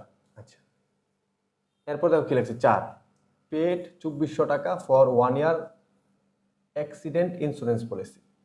আমরা জানি ইন্স্যুরেন্স মানে কি? বিমা। পলিসি মানে কি? বিমা পলিসি। আচ্ছা, তো আমরা আমাদের প্রতিষ্ঠানে বিভিন্ন ধরনের অ্যাক্সিডেন্ট হয়। কি হয়? আগুন লেগে যায়, পানিতে পড়ে যায়, বিভিন্ন দেখা গেছে আমরা ব্যবসা করতে গেলে আমাদের বিভিন্ন ধরনের ক্ষয়ক্ষতি হয়ে যায়। তো এই ক্ষয়ক্ষতি হওয়ার জন্য আমরা বয়ে কি করি? ইন্স্যুরেন্স করি। তো আমি গত ক্লাসে বিষয়টা বুঝাইছিলাম যে আমরা ইন্স্যুরেন্স মানে কি? বিমা। তখন আমরা যখন বিমা করি তখন আমরা ওই আমাদের যখন কোনো ক্ষয়ক্ষতি হয়, প্রতিষ্ঠান আমাদেরকে কি দেয়? ক্ষতিপূরণ দেয়। এখন তারা তো আমাদের শুধু শুধু ক্ষতিপূরণ দিবে না। তখন আমরা যখন বিমা করি তখন আমরা কি করি? ওই বিমা কোম্পানিকে আমরা একটা টাকা দিতে থাকি, মাসে মাসে একটা টাকা তাদেরকে দেয়। এখন মাসে মাসে যে আমরা টাকাটা দিই এটা হচ্ছে আমাদেরকে বলা হয় বীমা খরচ। কি বলা হয়? আমরা এটা প্রাতিষ্ঠানিকভাবে এটাকে খরচ হিসাবে ধরা হয়, বীমা খরচ। ঠিক আছে, এখন খরচটা আমরা প্রতি মাসে না দিয়ে কি করলাম, 2400 টাকা 1 ইয়ার ইন্স্যুরেন্স পলিসি আমরা কি করলাম, পেড পরিশোধ করলাম 2400 টাকা ফর 1 ইয়ার। আমরা 1 বছরের টাকা একসাথে দিয়ে ফেলছি। তো 1 বছর বীমা খরচ যদি আমরা একসাথে দিয়ে ফেলি, অগ্রিম দিছি, তাহলে অগ্রিম বীমা। এখন আমরা জানি যে আমরা যদি খরচের অগ্রিম দেই সেটা বলা হয় অগ্রিম বীমা বা খরচের অগ্রিম। তো কোনো যদি আমরা কোনো খরচ যদি আমরা অগ্রিম প্রদান করে থাকি, ঠিক আছে, যেমন অগ্রিম বীমা, আমরা বীমা অগ্রিম দিচ্ছি, খরচকে যদি অগ্রিম দিলাম, এটা আমাদের কী হয়, সম্পদ হয়ে যায়। কীভাবে সম্পদ হয়? কারণ আমরা যেহেতু অগ্রিম দিয়ে ফেলছি, আমাদের এখানে সুবিধা, সময় যাওয়ার আগ পর্যন্ত আমরা তাদের কাছে টাকা দাবি করতে পারবো। ওকে, তো গত ক্লাসে এটা বুঝাইছি। তাহলে আমরা বিমার টাকা যেহেতু অগ্রিম দিয়ে ফেলছি, আমাদের অগ্রিম বিমা নামে সম্পদ বাড়ছে। অগ্রিম বিমা নামে কী বাড়ছে? সম্পদ বাড়ছে। তাহলে আমরা ইংলিশে এটা কী বলবো? চারটায়। তাহলে প্রিপেড ইন্স্যুরেন্স। তাহলে অগ্রিম বিমা নামে সম্পদ বাড়ছে, এই জন্য কি prepaid insurance debit. Prepaid insurance debit কত টাকা? 2400 টাকা। পাশাপাশি আমি নগদ টাকা দিছি, আমার নগদ টাকা সম্পদ কমে গেছে, নগদ কমলে কি ক্রেডিট কত? 2400 টাকা। এটা আমাদের গত ক্লাসে বোঝানো হয়েছে, আজকে আবার একটু বুঝাই দিলাম। ধরো তুমি কি করো, এক জায়গায় ভাড়া থাকো, প্রতি মাসে তোমার 200 টাকা করে দিতে হয়। এখন তুমি বলা, নেন এই বছরে পুরা ভাড়া নিয়ে নেন, আমি থাকতে থাকি। তো এই যে তুমি পুরা ভাড়া যে দিয়ে দিলা, ভাড়াটা হচ্ছে তোমার জন্য খরচ, কিন্তু তুমি পুরা 1 বছরে ভাড়া 2400 দিয়ে দিলা। তাহলে তুমি 1 বছর যাওয়ার আগ পর্যন্ত এটা তোমার কি সুবিধা, তুমি ভাড়া থাকতে পারতেছো, বাড়িগুলি তোমাকে কিছু বলতে পারো না, পাশাপাশি তুমি চাইলে বাড়িগুলি থেকে টাকা নিয়ে চলে যেতে পারবা। তার মানে কি এটা তোমার সুবিধা, তুমি তোমার কাছে বাড়িগুলি দায়বদ্ধ। তাহলে আমাদের কাছে যদি কেউ দায়বদ্ধ থাকে সেটা আমাদের জন্য সম্পদ, আর আমরা যদি কারোর কাছে দায়বদ্ধ থাকি সেটা আমাদের জন্য দায়। তো সম্পদ বাড়ছে, সম্পদ বাড়লে কি ডেবিট, আর আমাদের নগদ টাকা চলে গেছে, নগদ আমরা ক্রেডিট। তাহলে 4 নাম্বারটা ক্লিয়ার। আচ্ছা, তো গত ক্লাসে আমরা এটা বুঝাইছি। আচ্ছা, আহসান খান ভাই, তুমি কি গত ক্লাসটা করেছিলা? গত ক্লাস না করলে একটু জটিল লাগবে। ওকে, গত ক্লাসটা একটু করে নিও ভাই, আমি বুঝাইছি, তোমার যদি মনে হয় আরেকবার একটু দেখে নিও, কারণ ভাই 3বার বোঝানো হয়েছে তোমার 3 নাম্বারটা, বুঝছো? একটু আরেকটা তুমি আবার ক্লাসটা রিপিট করে দেখে নিও, কারণ সামনে আরেকটা অঙ্ক আছে। তো আরেকটা অঙ্কে তোমার এই অঙ্ক এইটা আছে, হ্যাঁ, আমরা সামনে যে আরেকটা অঙ্ক করবো এটার মধ্যেও এটা আছে, এই যে নোট আছে, এই যে নোট দেখছো, এটা তখন আবার বুঝছো, সমস্যা নেই। আচ্ছা, এরপরে দেখো এই যে 10 নাম্বারটা একটু খেয়াল করো। 10 নাম্বার ভালো করে বুঝবা, 10 নাম্বার কি লেখছে, ঠিক আছে? 10 নাম্বার কি লেখছে ভালো করে বুঝবো। 10 নাম্বার কি লেখছে দেখো, দেখো লেখছে রিসিভ এ বিল। আমরা একটা বিল রিসিভ করেছি। কি রিসিভ করেছি? বিল রিসিভ করেছি। আচ্ছা, এখানে আমি একটু দেখাই তোমাদেরকে, রিসিভ এ বিল। আচ্ছা, রিসিভ এ বিল মানে কি, ধরো আমি কোনো একটা প্রতিষ্ঠানে গেছি, প্রতিষ্ঠানে লেখা দিছে, ধরো 1000 টাকা, হ্যাঁ, এখানে ধরো এখানে 500, এখানে ধরো 500 লেখা আছে। তো রিসিভ এ বিল, আমার এর একটা বিল দিছে, ঠিক আছে, বিল হাতে লইলাম। ফ্রম দ্য ডেইলি নিউজ, কি ডেইলি নিউজ থেকে। ডেইলি নিউজ কি করে, তারা বিভিন্ন মানুষের বিজ্ঞাপন দেয়, তখন ডেইলি নিউজের কাছ থেকে আমরা একটা বিল পাইছি। কি bill? For advertising the opening of the shop 500। মানে কি লেখছে দেখো, receive a bill from daily news. Daily নিউজে একটা লোক আইলো, আসে আমাকে বললো, শহীদুল স্যার এই যে এটা আপনার বিল। সে আমাকে বিলটা হাতে দিল, দেওয়ার পরে হ্যাঁ আমি দেখলাম যে 500 টাকা লেখা আছে বিলে। কি জন্য কিসের টাকা? ফর অ্যাডভার্টাইজিং, বিজ্ঞাপনের জন্য। ফর ওপেনিং দ্য শপ, আমি যখন দোকান ওপেন করেছিলাম, বা আসমা যখন দোকান ওপেন করেছিল, আমার কথাই মনে করো, আসমা যখন দোকান ওপেন বা আমিও যখন ওপেন করেছিলাম, আমি বিজ্ঞাপন দিয়েছিলাম যে ভাই আমার দোকানে কাস্টমার যাতে বাড়ে, একটু বিজ্ঞাপন দরকার। তখন আমি বিজ্ঞাপনটা দিয়ে আসছি, তখন ওই বিজ্ঞাপন বাবদ সে আমার কাছে এখন বিলটা পাঠাইছে, তো আমি বিলটা হাতে নিলাম। এখন আমার কথা হচ্ছে, আমি যে বিলটা হাতে নিলাম, আমি কি টাকা দিচ্ছি? টাকা দিয়ে নেই। আমি কি টাকা দিচ্ছি? দিয়ে নেই। কিন্তু যেহেতু আমি বিজ্ঞাপনটা দিয়ে দিচ্ছি, আমি তো সুবিধা নিয়ে নিছি। তো মনে রাখতে হবে, কোনো কিছু যদি তুমি সুবিধা নিয়ে নাও, তুমি টাকা দিলেও খরচ, না দিলেও খরচ। যেমন মনে করো তুমি গত মাসে বিদ্যুৎ বিল ইউজ করে ফেলছো, এখনও টাকা দাও নাই, মানে টাকা এই মাসে দিবা, তা ওইটা কি তোমার খরচ হয় নাই? হয়েছে। তুমি টাকা দিলেও খরচ, যে জিনিসের সুবিধা তুমি বুক করে ফেলবা, টাকা দিলেও খরচ, না দিলেও খরচ। এখন আমি যে ডেইলি নিউজে যে বিজ্ঞাপন আমি দিয়ে পড়ছি, সে আমার বিল দিচ্ছে, এখানে তো কোথাও লেখা নেই যে টাকা দিচ্ছি, তার মানে বিলটা আমি রিসিভ করছি। এখন আমি বিলটা রিসিভ করে বুঝতে পারলাম যে আমার বিজ্ঞাপন বাবদ খরচ হয়েছে। তা বিজ্ঞাপন বাবদ যদি খরচ হয় আমি কি লিখবো? Advertisement expense debit. বিজ্ঞাপন খরচ ইংলিশ কি? Advertisement expense. তাহলে অ্যাডভার্টাইজমেন্ট, হ্যাঁ, অ্যাডভার্টাইজমেন্ট এক্সপেন্স ডিবিট। আমি বুঝতাম না বিজ্ঞাপন খরচ হচ্ছে ডিবিট কত? 500। এখন বিলটা তো আমি রিসিভ করছি, আমি কি টাকা দিছি? দেই নাই। তাহলে আমার তো এটা বকেয়া, আমার টাকাটা দিতে হইব। তাহলে কি বকেয়া, আমার দায় বাড়ছে, টাকাটা আমার দিতে হইব। তাহলে যদি দায় বাড়ে ক্রেডিট, এখন এটা নাম কি দিবা? কি বকেয়া? বিজ্ঞাপন বকেয়া। তো বিজ্ঞাপন বকেয়া আছে আমার, এটা দায়, দায় বাড়লে ক্রেডিট হয়, আমার টাকাটা পরে দিতে হইব, বিজ্ঞাপন বকেয়া। তাহলে আমার কি দায় বাড়ছে? কি দায় বাড়ছে? বিজ্ঞাপনের টাকা বকেয়া, এটা দায় বাড়ছে, বকেয়া দায়। বিজ্ঞাপন খরচ বকেয়া রয়েছে, দায় বাড়ছে। তাহলে ক্রেডিট, দায় বলে ক্রেডিট। তাহলে কি লিখবা? অ্যাডভার্টাইজমেন্ট পেয়াবল, মানে বিজ্ঞাপন খরচ বকেয়া ক্রেডিট, অ্যাডভার্টাইজমেন্ট পেয়াবল। ঠিক আছে, অ্যাডভার্টাইজমেন্ট পেয়াবল কি ক্রেডিট কত? 500। তাহলে আবারও বলতেছি, আমাকে বিলটা দিল ডেইলি নিউজ কোম্পানি, আমি বুঝতে পারলাম যে হ্যাঁ আমার বিজ্ঞাপন খরচ 500 টাকা হয়েছে, অ্যাডভার্টাইজমেন্ট এক্সপেন্স বিজ্ঞাপন খরচ 500। আমি বিল নিছি, টাকা এখনো দেই নাই। তাহলে আমি কি করব? আমি টাকা পরে দিব। এখানে কোথাও লেখা নেই টাকা দিছি। তাহলে আমার কি হলো? এটা বকেয়া হয়েছে। তাহলে আমার বকেয়া বিজ্ঞাপন বাড়ছে। তো বকেয়া বিজ্ঞাপন মানে কি? আমার দায় বাড়ছে, টাকা আমার দিতে হবে। তাহলে আমার দায় বাড়ছে, দায়ের নাম কি? বকেয়া বিজ্ঞাপন। তাহলে আমার কি হবে? Advertisement payable. বকেয়া বিজ্ঞাপন ইংলিশ কি? Advertisement payable. Advertisement payable credit 500 টাকা। তা আশা করি 10 নম্বর বুঝতে পেরেছো। সবাই 10 ক্লিয়ার লিখে দাও। ওকে ওকে, সবাই 10 ক্লিয়ার লিখে দাও। ঠিক আছে, তো তোমাদের মনে রাখতে হবে এই অ্যাকাউন্টিংয়ে যতগুলা চ্যাপ্টার আছে আমি তোমাদের ডিল থেকে পড়াবো, বুঝছো? প্রত্যেকটা জিনিস এরকম বাস্তব অভিজ্ঞতা থেকে বুঝাবো। তোমরা, আমি জানি ক্লাস 9-10-এ আর্থিক অবস্থার বিবরণী মুখস্থ করে আসছো, আর্থিক অবস্থার বিবরণী কী করেছো? মুখস্থ করে আসছো। তোমরা এই আরও অনেক চ্যাপ্টার মুখস্থ করে আসছো বা শিট করে আসছো। কোনো কিছুই আমি মুখস্থ করাবো না, সব জেনুইনভাবে পড়াবো, এইভাবেই পড়াবো, কোনো কিছুই মুখস্থ করতে হবে না। আচ্ছা, 10 ক্লিয়ার। তাহলে ঝামেলা শেষ। এরপরে আমরা পরবর্তীটা দেখব। এরপরে কি লেখা আছে দেখো, আসমা উইথড্র। আসমা উত্তোলন করেছে। উইথড্র মানে কি? উত্তোলন করা। 700 টাকা ফর ক্যাশ। আসমা উত্তোলন করেছে 700 টাকা, নগদ 700, ফর পার্সোনাল ইউজ, তার ব্যক্তিগত ব্যবহার করার জন্য। তো আমরা জানি মালিক যখন ব্যবসায় থেকে টাকা উঠায় নেয় তাহলে ব্যবসায়ের জন্য উত্তোলন বেড়ে যায়, উত্তোলন বেড়ে যায়। তো আমরা মালিক যখন ব্যবসা থেকে কোনো কিছু নিয়ে যায় সেটা কি হয়? উত্তোলন হয়। মালিক যখন ব্যবসা থেকে কোনো কিছু নিয়ে যায় কি হয়? উত্তোলন হয়। এখন মালিক ব্যবসা থেকে যত নিতে থাকবে তত মালিকের উত্তোলন বাড়তে থাকবে। উত্তোলন নেওয়া মালিক যদি ব্যবসা কিছু নেয় তাহলে উত্তোলন বেড়ে যায়। তাহলে উত্তোলন বাড়লে কি হয়? ডিবিট হয়। উত্তোলন বাড়লে কি হয়? ডিবিট হয়। তাহলে উত্তোলন ইংলিশ কি? ড্রয়িংস। তখন আমরা লিখব 20 ড্রয়িংস ডিবিট।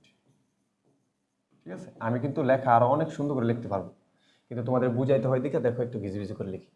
মানে আমি যদি একটু লেখাটা বেশি সুন্দর করে লিখতে চাই একটু আস্তে লিখতে হবে। ঠিক আছে, কিন্তু আমি তোমাদেরকে মানে একটু লেখায়, মানে লেখা বোঝাটা বড় না, আমার বোঝানোটা হচ্ছে তোমাদের জন্য বড়। সেই জন্য দেখো লেখার মধ্যে একটু 19-20 থাকতে পারে, কিছু মনে করো না। তাহলে উত্তোলন বাড়ছে, উত্তোলন ডিবিট, ড্রয়িংস ডিবিট কত টাকা? সে নিচে পার্সোনাল ব্যবহারের জন্য 700 টাকা। তাহলে 700 টাকা ডিবিট। এখন সে যে বিজনেস থেকে টাকা নিল, বিজনেসের তো টাকা কমে গেছে, তাহলে নগদ টাকা সম্পদ, সম্পদ কমে গেলে কি হয়? ক্রেডিট হয়, ক্যাশ ক্রেডিট 700 টাকা। আচ্ছা ওকে, তাহলে তোমাদের 20 নাম্বার ক্লিয়ার লেখা দাও। লেখো 20 ক্লিয়ার। না, অ্যাডভার্টাইজমেন্ট না লিখে অ্যাকাউন্টস পেয়াবল লেখা যাবে না। একজনে বলছে যে এখানে advertisement expense debit, advertisement payable credit, এখানে কি অ্যাকাউন্টস পেয়াবল লেখা যাবে কিনা?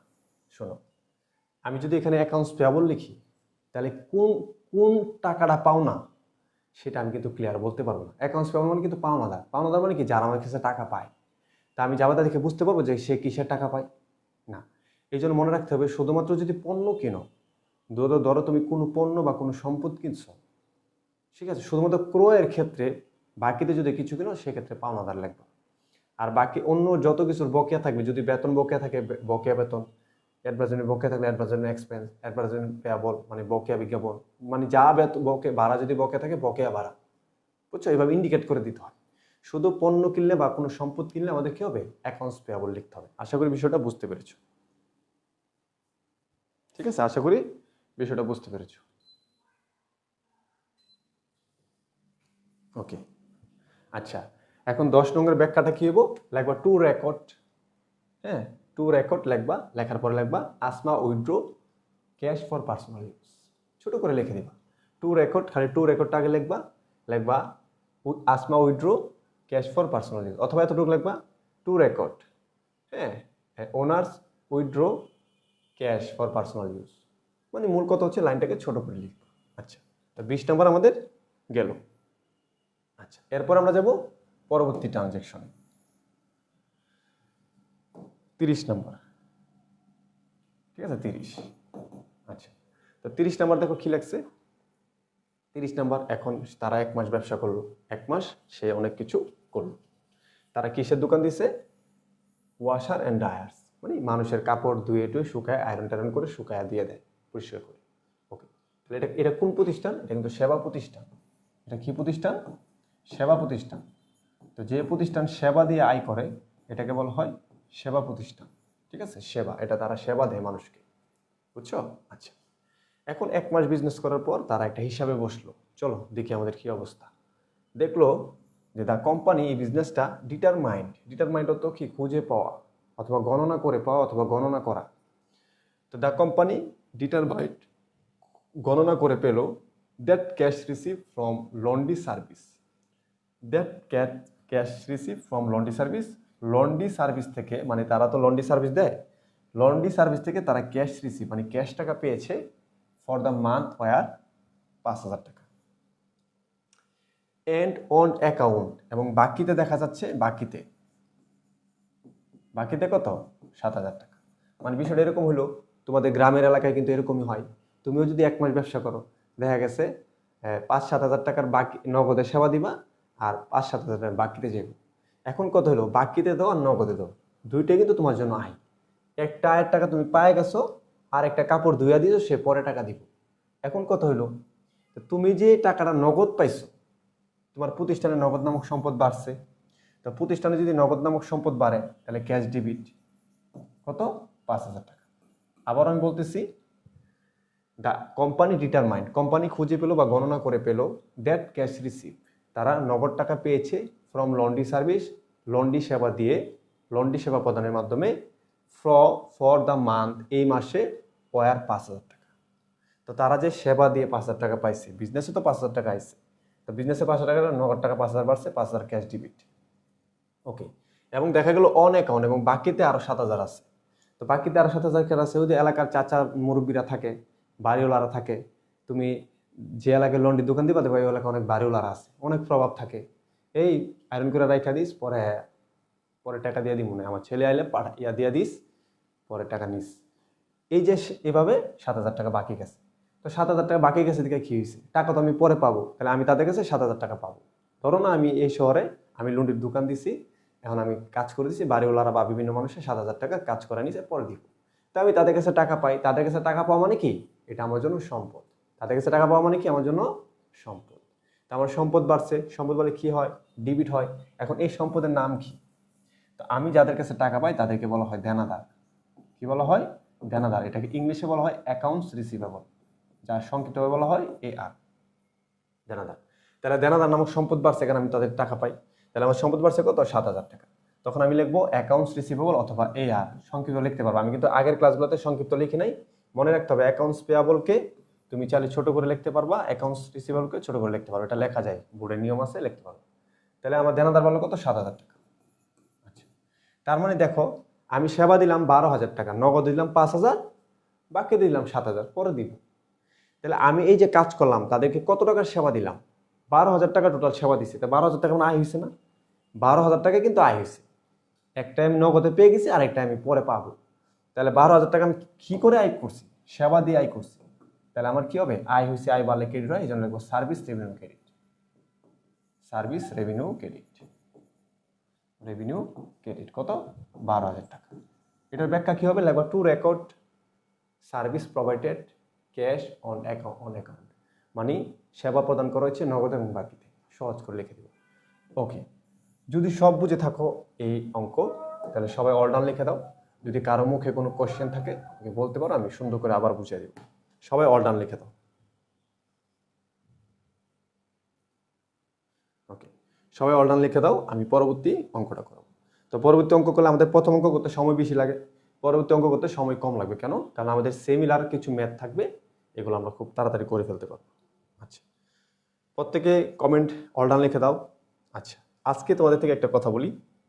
তোমরা বলো তো যে আমাদের ক্লাস, অ্যাকাউন্টিং ক্লাস তোমাদের কাছে কেমন লাগতেছে? এই যে তোমরা অনার্সে পড়তেছো, অথচ তোমাদেরকে কিসের মতো পড়াচ্ছি? তোমরা ক্লাস 8 থেকে যখন 9-এ ওঠো, যেমন স্যাররা যেভাবে পড়ানো উচিত সেভাবে পড়াচ্ছি। এখন একটু রিভিউ দাও যে আমার পড়াটা তোমাদের কেমন লাগতেছে। হ্যাঁ, জাস্ট একটু রিভিউ দাও। ওকে, এখন আমাদের অ্যাকাউন্টিং সাবজেক্টটা কিন্তু সম্পূর্ণ ফ্রি থাকবে। পাশাপাশি তোমরা কিন্তু চাইলে তোমাদের অ্যাকাউন্টিং ডিপার্টমেন্টে কিন্তু টোটাল 8টা কোর্স আছে। তো 8টা কোর্সের মধ্যে আমাদের এখানে পেড কোর্স করতে পারবা, অ্যাকাউন্টিং করতে পারবা, অ্যাকাউন্টিং তো ফ্রি, ফিনান্স করতে পারবা, ইকোনমিক্স করতে পারবা, তারপর আইসিটি করতে পারবা। তো আমাদের কোর্সে কিন্তু ভর্তি অলরেডি শুরু। আগামী জুলাই মাসে 20 তারিখে কিন্তু পেড কোর্সের ক্লাস শুরু হয়ে যাবে। তার মানে জুলাই মাসে 20 তারিখ পর্যন্ত তোমরা ভর্তি হইতে পারবা, ভর্তি হয়ে ক্লাস করতে পারবা। এবং জুলাই মাসের পরে যদি ভর্তি হও, কোনো সমস্যা নাই। দেখা গেছে আমরা জুলাই মাস থেকে ক্লাস শুরু, 20 তারিখে জুলাই ক্লাস শুরু করে দিলাম, 2-4-5টা ক্লাস গেছে তুমি ভর্তি হয়েছো, ওইগুলো রেকর্ডেড করে নিতে হবে। আরও পরে ভর্তি হইবা, আরও বেশি রেকর্ড করতে হবে। তাহলে যারা জুলাই মাসের আগে ভর্তি হইবা, 20 তারিখের আগে, তারা সব ক্লাস লাইভ পাইবা, লাইভ ক্লাস। আর যারা জুলাই মাসের পরে ভর্তি হইবা, আমাদের তো পরীক্ষার আগের দিনে ভর্তি হয়, যেমন সেকেন্ড ইয়ারে এখনও ভর্তি হইতেছে, অথচ পরীক্ষা 1 মাস পরে। তো যারা পরে ভর্তি হয় তারা যে পিছনে যে লাইভগুলো হয়ে যায় সেগুলো রেকর্ডেড করে নেয়। আর যারা লাইভ ক্লাস শুরু হওয়ার আগে ভর্তি হয় তারা সব ক্লাস লাইভ করতে পারে। বুঝছো? এই হচ্ছে পার্থক্য। ভর্তি জুলাই মাসে 20 তারিখ পর্যন্ত হচ্ছে লাইভ ক্লাসে যারা জয়েন করবে। এরপরে আরও তো সারা জীবন ভর্তি হতে পারবে, পরীক্ষার আগের দিনটাই তো ভর্তি হতে পারবো, কোনো বিষয় না। কিন্তু জুলাই মাসে আগে ভর্তি হলে সব ক্লাসগুলো ধারাবাহিকভাবে রেকর্ড করতে। তো যারা ফিনান্স ডিপার্টমেন্টে আছো, অ্যাকাউন্টিং ডিপার্টমেন্টে আছো, তোমাদের নির্ধারিত কোর্স কোন কোন কোর্সগুলো আছে আমাদের কিন্তু দেওয়া আছে। আমাদের পেজে SMS করে যোগাযোগ করে তোমরা ভর্তি হতে পারবা। তোমাদের ভর্তি অলরেডি শুরু। তো মনে রাখবা, 20 তারিখে, জুলাই 20 তারিখ ক্লাস শুরু হবে। আর হচ্ছে তোমাদের পেজেও কিন্তু পোস্ট করা হয়েছে বিষয়গুলো নিয়ে, যে আমরা কোন সাবজেক্টে কত টাকা নিব এবং কীভাবে পড়াবো, কি আমাদের রুলস নিয়ম, এবং কীভাবে তোমরা ভর্তি হইবা। ভর্তি হওয়ার সহজ নিয়ম, বিকাশে টাকা পাঠায় লাস্ট নাম্বার বলবা, এবং তোমাদের কলেজ আইডি কার্ড অথবা যদি রেজিস্ট্রেশন কোনো আইডি কার্ড থাকে, তুমি যে স্টুডেন্ট, অরিজিনাল স্টুডেন্ট, তোমাকে কোনো একটা ডকুমেন্টস দিতে হবে, তাহলে তোমাকে ভর্তি নিয়ে নেব। ঠিক আছে? আচ্ছা, ওকে। তাহলে সবাই রিভিউ ভালো, আলহামদুলিল্লাহ অনেক ভালো। ঠিক আছে, আচ্ছা, ওকে। একজন বলছে সিদরাতুল নামিয়া, আমি সায়েন্সের স্টুডেন্ট ছিলাম, আপনার ক্লাস আলহামদুলিল্লাহ ভালো লাগছে। আমার কথাটা এটাই, তোমরা যারা সায়েন্সে আসছো এবং সায়েন্সের আরও যারা আছে, আমি একটা কথা বলি, মনে রাখবা, যারা সায়েন্স থেকে আসছে, সায়েন্স বা আর্টস থেকে অ্যাকাউন্টিং নিছে বা অন্য কোনো ডিপার্টমেন্টে আসছে, ওদেরকে অন্তত বাঁচানোর জন্য হইলেও আমার ক্লাসগুলো করতে দিও। কারণ আমার বিগত অভিজ্ঞতা থেকে আমি এটা বলতে পারি, সায়েন্স বা আর্টস থেকে যেখান থেকে আসুক না কেন, আমার ক্লাসগুলো ওরা ভালো বোঝে। তো এরকম খুঁজে খুঁজে বের করবা, এই তুই সায়েন্স থেকে আসছো, এই শহীদুল স্যারের ক্লাস কর, কামি দিব। যদি তোমাকে সে ধন্যবাদ না দেয়, তুমি আমার বকা দিও। ঠিক আছে, সমস্যা নেই। ওকে, আরেকজন জান্নাতুল ফেরদৌস সায়েন্সে। আর যারা সায়েন্সে ছিল আমার সাথে পার্সোনালি তোমরা যোগাযোগ করো, ইনশাল্লাহ তোমাদেরকে আমি আর একটু সুন্দর করে গাইডলাইন দিব কীভাবে পড়তে হবে। ওকে, আমরা এখন দ্বিতীয় প্রশ্নটা করব। বেশি সময় লাগবে না, ধরো আমাদের এই প্রশ্নটা 10 মিনিট লাগবে। ওকে, আলহামদুলিল্লাহ, সবাই তোমাদের রিভিউ ভালো, পজিটিভ রিভিউ, আলহামদুলিল্লাহ, আমি এটাই চেয়েছি। তবে তোমাদের শিটে কিন্তু নামাজের কথা বলা আছে, বুঝছো? নামাজের কথা দেখবে শিটে লেখা আছে। তো তোমরা যাই করো না কেন, ইনশাল্লাহ সবসময় নামাজ পড়বা। তোমরা তো মুসলিম, যারা মুসলমান আছো, 5 ওয়াক্ত নামাজ পড়ার চেষ্টা করবা। যদি 2 ওয়াক্ত বা 3 ওয়াক্ত পড়তে পারো, আস্তে আস্তে শুরু করবা। 2 ওয়াক্ত পড়তে পারো, 2 ওয়াক্ত পড়বা। 3 ওয়াক্ত পড়তে পারো, 3 ওয়াক্ত পড়বা। এভাবে আস্তে আস্তে 5 ওয়াক্ত নামাজে পরিণত করবা। বুঝছো? এই পৃথিবীতে তুমি যত কিছু অর্জন করো, ধরো তুমি অনেক পড়াশোনা করে ঢাকা শহর 5টা বাড়ি করছো, কিন্তু এই বাড়ি আর পড়াশোনার সার্টিফিকেট তোমার সাথে যাবে না। তোমার আমলের সাথে যাবে তুমি ভালো কাজ, ভালো ব্যবহার, নামাজ, রোজা, হজ, জাকাত করা যাবে। সেই জন্য নামাজটা খুবই গুরুত্বপূর্ণ। পৃথিবীতে সব কাজ বাদ দেওয়া যায়, নামাজ বাদ দেওয়া যায় না। এটা এমন একটা কাজ, এটা নামাজ পড়তে হবে। তো নামাজ পড়ে নিও ইনশাল্লাহ। তো তোমাদের শীতে দেখবে নামাজের ব্যাপারে কিছু বলা থাকে, নোটে পড়ে দেখো, ইনশাল্লাহ নামাজের প্রতি আগ্রহ বাড়বে, নামাজ পড়বা। হ্যাঁ, আচ্ছা, ওকে, আর্টস থেকে যারা আসছো, সায়েন্স থেকে যারা আসছো, তোমাদের বন্ধু বান্ধবদের বলে দিবা। ওকে, আমরা আরেকটা অঙ্ক করে ফেলি, অনেক কথা বলে ফেলছে। হ্যাঁ, দেখো, mister Akib started his own delivery service. Same, একই। সে কি করছে? ডেলিভারি সার্ভিস চালু করছে। ডেলিভারি সার্ভিস তো বুঝো, মনে করো ওই বিভিন্ন মানুষের কাছ থেকে, ধরো তোমার বান্ধবীর তুমি একটা চিঠি পাঠাইবা, বা একটা মোবাইল পাঠাইবা, ঠিক আছে, বা একটা কেক পাঠাইবা বানাইছো। এখন তো সে থাকে কুড়িগ্রাম, তুমি থাকো নারায়ণগঞ্জে, এখন পাঠানো লাগবে না। এখন আমি ব্যবস্থা করছি, ডেলিভারি সার্ভিস চালু করছি, তো তোমার কাছ থেকে আমি আইন না তারে দিয়ে আসছি। তাহলে এটা আমার কি প্রতিষ্ঠান? সেবা প্রতিষ্ঠান। আচ্ছা, তাহলে ধরো আকিব না, আমি হই, মনে করো যত কিছু আছে সব আমি, বুঝছো? আমিও কর্মচারী হয়ে যাবো, আমি মালিক হয়ে যাবো, আমি যেভাবে পারি তোমাদেরকে বুঝাবো ভালো করে। তো mister Akib started his own delivery service. সে তার ওন মানে কি, নিজস্ব একটা ডেলিভারি সার্ভিস সে কি করে? স্টার্ট বা শুরু করেছে। মিস্টার আকিব স্টার্টেড, সে শুরু করেছে হিজ ওন, তার নিজের ডেলিভারি সার্ভিস। নাম দিয়েছে কি? Akib deliveries. Okay, on January 1, 2008। বাবা, অনেক আগে শুরু করছে, 2008 সালে। দ্য ফলোইং ট্রানজেকশন, নিচের যে ট্রানজেকশন দেওয়া আছে, অকার্ড, ঘটেছে during the month of January. তো জানুয়ারি মাসে নিচের দেওয়া ট্রানজেকশনগুলো ঘটেছে, লেনদেনগুলো ঘটেছে। আচ্ছা, তাই আমি কিন্তু এখন একটু ফাস্ট করাবো, মানে যেগুলো আমরা করে ফেলছি শেষ। তো প্রথম হচ্ছে জানুয়ারি 1। আচ্ছা, তো জানুয়ারি, এখানে দেখা যাচ্ছে সায়েন্স বা আর্টস থেকে অনেকেই আছে। যাক, আলহামদুলিল্লাহ। আমি আরেকটা কথা তোমাদের বলে দেই, আমার ক্লাস করার পরে তোমরা বুঝতে পারবো যে আরো আরো অনেক জায়গায় ক্লাস আছে, কলেজ টিচার আছে, বিভিন্ন এলাকার টিচার আছে, সবাই ক্লাস করবা, সবাই, কোনো বাধা নাই। একমাত্র আমি যে একদম এখন রসগোল্লা পড়াই, সবার চেয়ে ভালো পড়াই এরকম না। তুমি ধরে নিবা যে আমি সবার চেয়ে খারাপ পড়াই, ঠিক আছে? কিন্তু সবার ক্লাস করে দেখবা, দেখবা যে কে তোমাকে ভালো পড়ায়। আমি আসলে ভালো অ্যাকাউন্টিং জানি না, বুঝছো? অ্যাকাউন্টিং ধরো একটা সমুদ্র, এর মধ্যে এক ফোঁটা পানি সমান অ্যাকাউন্টিং আমি জানি। এটা থেকে তোমাদেরকে আমি শেখানোর চেষ্টা করি। আমি এত এত বড় বা এত স্পেশাল কোনো টিচার না, কিন্তু বলবো সবার কাছে ক্লাস করবা, যে তোমাকে ভালো দিতে পারে তার ক্লাস করবা, ঠিক আছে? এটা হচ্ছে বিষয়। তো দেখো কি বলছে, মিস্টার আকিব ইনভেস্টেড 30,000 টাকা in cash in the business. Mister আকিবে বিনিয়োগ করেছে 30,000 টাকা ক্যাশ ইন দ্য বিজনেস। একই কথা। মিস্টার আকিব যদি 30,000 টাকা ব্যবসায় বিনিয়োগ করে, তাহলে ব্যবসায় নগদ টাকা বাড়ছে, তাহলে ক্যাশ ডিবিট 30,000 টাকা, আর কি ক্যাপিটাল ক্রেডিট। আমি একটু ফাস্ট করে দেবো, এগুলো তোমরা করেছো। ক্যাপিটাল ক্রেডিট কত? 30,000 টাকা। আচ্ছা, এটা কত তারিখ? এটা হচ্ছে তোমার 2008 সালে জানুয়ারি 1। তো এখানে লাগবে 2008 জানুয়ারি 1। শেষ। এটা তোমরা পারবো, এটা নিয়ে কোনো কথা নেই। ওকে, এরপরে দেখো 2 নাম্বার, সেম ওই যে ওইটা আসছে, দেখছো? দেখো লেখা আছে পারচেস ব্যান ফর ডেলিভারিজ। এখন আমি যে ডেলিভারি দিব, আমি তো গরিব, আমি একটা ব্যান কিনছি। ওটা ব্যাটারি হইতে পারে, অথবা তোমার এই নর্মাল হইতে পারে। তো আমি তো ডেলিভারি দিব চিন্তা করছি, ডেলিভারি এটা অনেক দূরের না আর কি, ছোটোখাটো এরিয়াতে মনে করো। তো আমি একটা ডেলিভারি দিলাম, এখন আমরা একটা ডেলিভারি ভ্যান কিনতে হবো না, তাহলে আমি ডেলিভারি দিব কেমন? বুঝছো? তো আমি ছোট ব্যবসায়ী, আমি purchase for a delivery van কিনছি, একটা ডেলিভারি ভ্যান কিনছি, টাকা 15,000 টাকা। তো টাকা আমি 15,000 টাকা ডেলিভারি ভ্যান কিনলাম, ডেলিভারি ভ্যান দিয়ে তো আমি সুবিধা বুক করবো, আমি বিভিন্ন জায়গায় মাল সাপ্লাই দিব, ডেলিভারি দিব। তাহলে এটা আমার জন্য কি সম্পদ? তো সম্পদ বলে কি হয়? ডিবিট হয়। তাহলে সম্পদের নাম কি? লেখাই আছে ডেলিভারি ভ্যান, তখন তুমি লিখবা ডেলিভারি ভ্যান ডিবিট। কারণ আমাদের কি, এই আমাদের ডেলিভারি ভ্যান ডিবিট, অথবা শুধু ভ্যান দিতে ডেলিভারি ভ্যান ডিবিট। আমি কত টাকার সম্পদ কিনছি? 15,000 টাকা। ছোটখাটো বিজনেস, 15,000 টাকা কিনলাম, ডিবিট। আচ্ছা, এখন এই ভ্যান কিনতে গিয়ে দেখো আমার কি অবস্থা। আমি প্রথমে 5,000 টাকা কি করেছি, মিস্টার আকিব পেড 5,000 টাকা ইন ক্যাশ। আমি প্রথমে 5,000 টাকা নগদে দিচ্ছি। তো নগদে 5,000 টাকা দিচ্ছি, আমার নগদ টাকা চলে গেছে ব্যবসা থেকে, নগদ ক্রেডিট কত? 5,000 টাকা। ঠিক আছে? আচ্ছা, এরপরে সেম এ সাইন এ নোটস পেয়েবল। আমি একটা নোটস পেয়েবলে সাইন করছি for remaining balance. Remaining balance মানে কি? অবশিষ্ট টাকার জন্য। আবার বলতেছি, পারচেস ক্রয় করা হচ্ছে ভ্যান, একটা ভ্যান ফর ডেলিভারি দেওয়ার জন্য একটা ডেলিভারি ভ্যান ক্রয় করা হচ্ছে ফর 15,000 টাকা, 15,000 টাকা মূল্য। Mister Aqib paid, mister Aqib পরিশোধ করেছে 5,000 টাকা। তো নগদ 15,000 টাকা সে ডেলিভারি কিনছে, ডেলিভারি ভ্যান প্রতিষ্ঠানে আসছে, ডেলিভারি ভ্যান ডিবিট, 5,000 টাকা নগদ দিচ্ছে, নগদ চলে গেছে ক্রেডিট।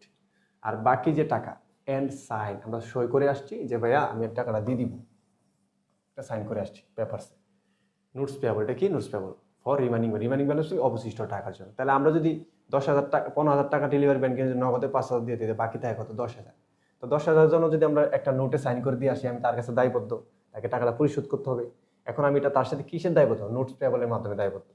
তাহলে আমার নোটস পেয়াবল একটা দায় বাড়ছে, তো দায় বাড়লে কি হয়, ক্রেডিট হয়, তাহলে আমি notes payable credit, notes payable credit কত, 10,000 টাকা। ঠিক আছে, আচ্ছা তাহলে শেষ। এই হচ্ছে আমাদের হিসাব 2 নাম্বার, এটা আগেও করেছি, আমরা এখন করলাম। আচ্ছা এরপরে আমি দেখতেছি 5 নাম্বারটা। তো 5 নাম্বারটা দেখো সেম, 5 নাম্বারটা কথা লাগবে না। আচ্ছা দেখো কি বলছে 5 নাম্বার, পেড 750 টাকা for office rent for the month. Paid পরিশোধ করা হয়েছে 750 টাকা অফিস রেন্ট, অফিস ভাড়া ফর দ্য মান্থ। তো অফিস ভাড়া যদি আমি পরিশোধ করি 750 টাকা এই মাসের জন্য, তো আমি ভাড়া খরচ ডিবিট, তাহলে 5 তারিখ, তাহলে কি হবে, অফিস রেন্ট, যেহেতু অফিস রেন্ট রেখেছে তুমি অফিস রেন্ট রাখবা, অফিস রেন্ট, তো অফিস রেন্ট এক্সপেন্স ডেবিট কত, 750 টাকা। ঠিক আছে, তো তোমার পরিশোধ করছো, নগদ টাকা চলে গেছে, নগদ ক্রেডিট কত, 750 টাকা। ঠিক আছে, ওকে আমি একটু ফাস্ট করতেছি। আচ্ছা তো দেখো এই পর্যন্ত যদি সবাই বুঝো লেখো অল ক্লিয়ার, সবাই যদি বুঝে থাকে এই পর্যন্ত অল ক্লিয়ার লেখো, আমি তোমাদের একটু কমেন্ট দেখতেছি, সবাই একটু অল ক্লিয়ার লিখে দাও। হ্যাঁ সব ইউটিউবে দিয়ে দিব, কোনো সমস্যা নেই, প্রত্যেকটা ক্লাস ইউটিউবে চলে যাবে। আচ্ছা তো সবাই পজিটিভ রিভিউ দেওয়ার জন্য থ্যাংক ইউ। নীরা আক্তার তয়না, সিদ্ধাতুল লামিয়া, আলামিন ইসলাম, জানাতুল ফেরদুস, সাহারা সুহা, থ্যাংক ইউ। সৌরভ রয়, তারপর হচ্ছে অর্ণি, আফরোজ পুষ্প, সাকিবর্ণ, তন্ময় ঘোষ, সাকিবর্ণ, নীরা আক্তার তয়না, চৌধুরী সৌজন্য, স্বাক্ষর চৌধুরী সৌজন্য আর কি। কুলসুমা ইমা লিখছে ক্লাস অনেক হেল্পফুল, আমি প্রথম ভাবছিলাম হয়তো A to Z ভোকাবুলারি মুখস্থ না করে পারবো, কিন্তু মাত্র 3 দিন ক্লাস করার পর এই বিষয়টা কেটে গেছে। হ্যাঁ বইটা কেটে গেছে, এখন বুঝতে পারছি মুখস্থ করাচ্ছে, রেগুলার প্র্যাকটিস করলে সব কিছু ঠিক হয়ে যাবে। তো ক্লাস সত্যি খুবই ভালো ছিল। ওকে আলহামদুলিল্লাহ, তো কথা এটাই। আচ্ছা তো ব্যাপার এটাই, সবসময় মনে রাখবো যে মুখস্থ আমি করতে তোমাদের নিষেধ করছি, কারণ মুখস্থ কেন করবো, আমি তো যেভাবে বলতেছি অফিস রেন্ট, অফিস ভাড়া, ক্যাশ, নগদ, নোটস পেবল, আমি এত ভালো করে বলতেছি যে তোমাকে মুখস্থ কেন করতে হবে, আমি তো আছি, তোমাকে সবকিছু আমি বুঝাবো, আমি যেভাবে বলবো সেভাবে শুধু কথা শুনবো। আচ্ছা তাহলে আমাদের ক্লাসটা শেষ করে দিতে হবে কিন্তু আগামী 5-7 মিনিটের ভিতরে। দেখো এরপরে 7 নাম্বার বলতেছে পারফর্ম মানে কি, পারফর্ম মানে হচ্ছে তোমার দেওয়া, সেবা দেওয়া। হ্যাঁ মানে পারফর্ম মানে কি, যে তোমার দেওয়া আর কি, যে অফ সার্ভিস অন অ্যাকাউন্ট, মানে সেবা দেওয়া হচ্ছে বা প্রোভাইড করা বা প্রদান করা। ঠিক আছে, পারফর্ম মানে কি, ধর আমি একটা কাজ করেছি, পারফর্ম করে ফেলছি মানে কি, সেবা দিয়ে দিছি। তো এখানে পারফর্ম মানে সেবা দেওয়া, মানে দেওয়া হয়েছে 3200 টাকা অফ সার্ভিস, সেবা দেওয়া হয়েছে 3200 টাকা অন অ্যাকাউন্ট বাকিতে। তো আমি যদি বাকিতে সেবা দিই কোনো সমস্যা নেই, আমি পরে তার থেকে টাকা নিব। তো বাকিতে সেবা দেওয়ার কারণে আমার দেনাদার বাড়ছে, কি দেনাদার বাড়ছে, 7 নাম্বার দেনাদার বাড়ছে। তো দেনাদার বাড়লে আমার কি, দেনাদার ডেবিট, দেনাদার হচ্ছে সম্পদ বলে ডেবিট, কত টাকা, অ্যাকাউন্ট রিসিভেবল 3200 টাকা, তা 3200 টাকা ডেবিট। আচ্ছা তাহলে আমি সেবা দিয়েছি, সেবা আমার জন্য আয় হয়েছে, আমার সার্ভিস রেভিনিউ কি ক্রেডিট, তো সার্ভিস রেভিনিউ ক্রেডিট কত, 3200 টাকা। যদি না পারো, না বুঝে আমাকে বললো, আমি একটু ফাস্ট করতেছি, কারণ সময় কিন্তু বেশি হলে আবার একটু তোমাদের জন্য কষ্ট হয়ে যাবে, আমি কষ্ট করি সেটা বিষয় না, কিন্তু তোমাদের জন্য কষ্ট হয়ে যাবে। আচ্ছা তাহলে 7 নাম্বার ক্লিয়ার, আমরা বাকিতে সেবা দিছি, এই জন্য আমাদের দেনাদার debit, account receivable debit, service revenue credit. আচ্ছা এরপর দেখো লেখা আছে পারচেজ অন সাপ্লাইজ ফর 700 টাকা অন অ্যাকাউন্ট, মানে বাকিতে, মানে আমরা সাপ্লাইজ বাকিতে কিনছি, সাপ্লাইজ কি গো, সম্পদ, সাপ্লাইজ কি, সম্পদ, পারচেজ সাপ্লাইজ মানে কি, সাপ্লাইজ করেছি ফর 700 টাকার সাপ্লাইজ অন অ্যাকাউন্ট, আমরা বাকিতে 700 টাকা সাপ্লাইজ কিনছি। আচ্ছা বাকিতে কিনি আর নগদে কিনি, সাপ্লাইজ তো সম্পদ, আমাদের প্রতিষ্ঠানের সাপ্লাইজ চলে আসছে, তো সম্পদ বলে কি হয়, ডেবিট হয়, সাপ্লাইজ ডেবিট কত, হ্যাঁ কত, 700 টাকা, তাহলে 700 টাকা সাপ্লাইজ, 700 টাকা ডেবিট। এখন আমি যদি নগদ টাকা দিতাম, তাহলে আমার নগদান ক্রেডিট হইতো, নগদ টাকা দিতাম, আমি বাকি দিয়ে আনছি, গরিব মানুষ, পরে টাকা দিন, ছোট ব্যবসায়ী। ঠিক আছে, তাহলে এখন তো সে আমার কাছে টাকা পাবে, তো আমি বলছি যদি কোনো কিছু কেনার মাধ্যমে টাকা পাই তাকে আমরা বলি পাওনাদার, পাওনাদার মানে কি, দায়, আমার দায় বাড়ছে, তো দায় বাড়লে ক্রেডিট, তাহলে অ্যাকাউন্টস পেয়াবল ক্রেডিট কত, 700 টাকা। আচ্ছা আশা করি তোমরা এটাও বুঝতে পেরেছো, যদি কারো এর মধ্যে কোনো প্রবলেম হয় আমাকে বলবা, আমি তোমাদেরকে আবার বুঝিয়ে দিব। ঠিক আছে, কোনো প্রবলেম হলে বলবা, আমি তোমাদেরকে বুঝিয়ে দিব। এখানে একটা জাবেদা আছে, তো ওই জাবেদাটা বুঝিয়ে দিতে তাহলে হইব, আর কোনো কিছু ঝামেলা হইব না। এখানে একটা ডিসকাউন্টের জাবেদা আছে, আমি ডিসকাউন্ট একটু বুঝিয়ে দিব তাইলে হইব। আচ্ছা তাহলে 14 তারিখ পর্যন্ত আমাদের কোনো ঝামেলা নাই। আচ্ছা ঠিক আছে, এরপরে কত তারিখ, এরপর হচ্ছে 18 তারিখ, বলতেছে দেখো 18 তারিখ রিসিভ 1200 টাকা for service provided on January 7। তো দেখো বলতেছে রিসিভ 1200, আমরা 1200 টাকা পেয়েছি ফর সার্ভিস প্রোভাইডেড, যেটা সেবা প্রদান করা হয়েছিল অন জানুয়ারি 2007, মানে জানুয়ারি মাসের 7 তারিখে যে সেবা প্রদান করছি বাকিতে, সেখান থেকে টাকা দিয়েছে। আবার পড়তেছি দেখো রিসিভ 1200, আমরা 1200 টাকা পেয়েছি। ফর সার্ভিস প্রোভাইডেড, সেবা প্রদান করা হয়েছিল তার জন্যে আমরা 1200 টাকা পাইছি অন জানুয়ারি 7। তা জানুয়ারি 7-এ যে আমরা চলে যে জানুয়ারি 7 পারফর্ম 3200 টাকা সার্ভিস অন অ্যাকাউন্ট। তো দেখা যাচ্ছে আমরা 3200 টাকার বাকিতে সেবা দিয়েছিলাম, মানে কি আমরা বিভিন্ন জায়গায় ডেলিভারি করে দিয়েছিলাম, বলছে পরে টাকা দিব। তো তারা কি করলো, 17 তারিখে বাকি দিছি, 18 তারিখে এসে দেখলাম কি 3200 টাকার মধ্যে 1200 টাকা দিচ্ছে। ওকে, সে চাইলে 200 করে দিতে, 500 করে দিতে পারে। মূল কথা হচ্ছে সে যে আমাকে 1200 টাকা দিল, আমি তো 1200 টাকা পাইছি, ঠিক না? তাহলে আমার ক্যাশ ডেবিট কত? Cash debit 1200। ক্যাশ ডেবিট কত? 1200। এখন আমি টাকাটা কিভাবে পাইছি? আমি তার কাছে আগে পাওনা ছিলাম, নতুন করে কিন্তু সেবা দিইনি। তার কাছে আমি কি ছিলাম? আগে পাওনা ছিলাম। তা আমি যার কাছে আগে পাওনা ছিলাম সে আমার জন্য কি ছিল? দেনাদার। এখন সে যদি আমার জন্য দেনাদার থাকে, সে তো সম্পদ ছিল, সে কি ছিল? সম্পদ ছিল। তো দেনাদার আমার জন্য সম্পদ ছিল। এখন তার কাছে আমি 3200 পাইতাম, সে আমাকে ইতিমধ্যে 1200 দিচ্ছে। তাহলে আমার দেনাদার যদি সম্পদ হয়, সে যদি আমাকে 1200 টাকা দিয়ে দেয়, তাহলে 1200 দেনাদার কমছে আর 1200 নগদ বাড়ছে। নগদ টাকা সম্পদ বাড়ছে, ডেবিট। দেনাদারও সম্পদ, দেনাদার যদি 1200 কমে, সম্পদ কমলে ক্রেডিট। এই জন্য accounts receivable credit, account receivable credit, ঠিক আছে? 1200 টাকা। বিশ্বাস করে একটা কথা বলি, নগদ টাকা ডেবিট হওয়ার কোনো ক্ষমতা নাই, দেনাদারেরও ক্রেডিট হওয়ার কোনো ক্ষমতা নাই। ক্ষমতা শুধু এক জায়গায়, সেটা হচ্ছে কি? সেটা হচ্ছে কি?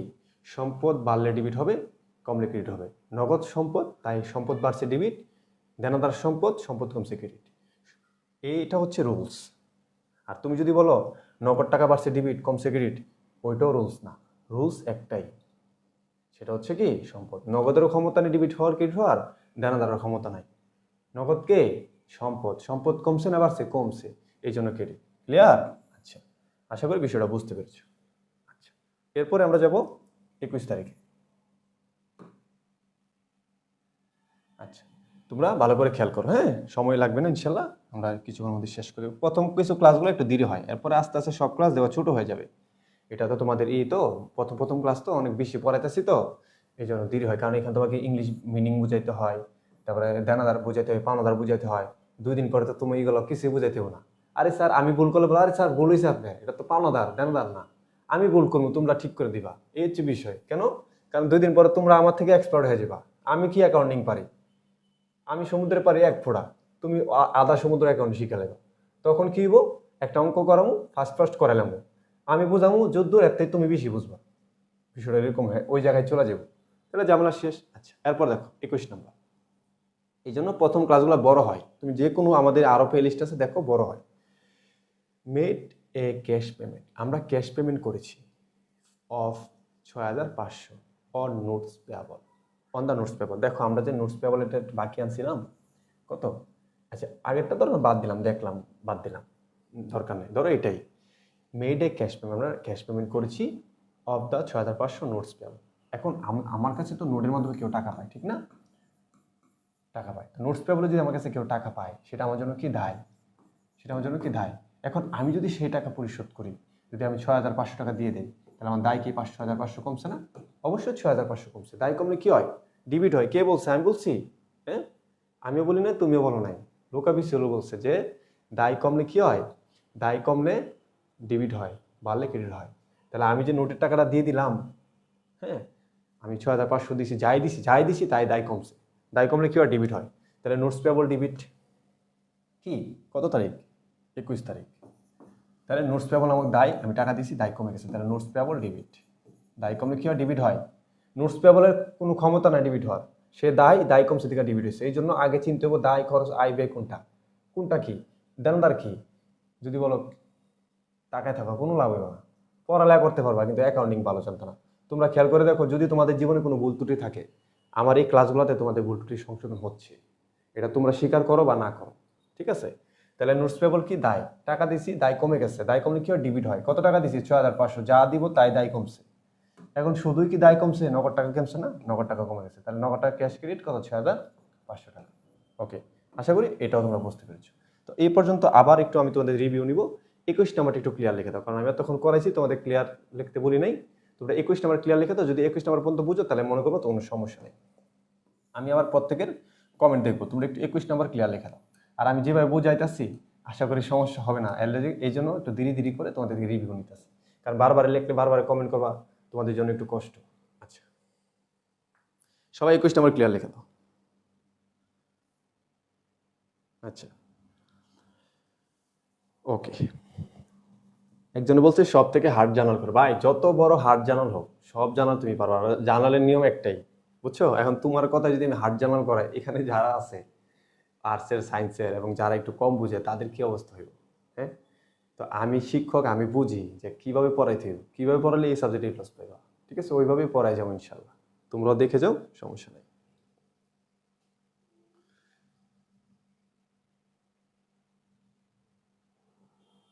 ওকে, থ্যাংক ইউ তন্ময় ঘোষ, তোমার রিপ্লাই দেওয়ার জন্য থ্যাংক ইউ।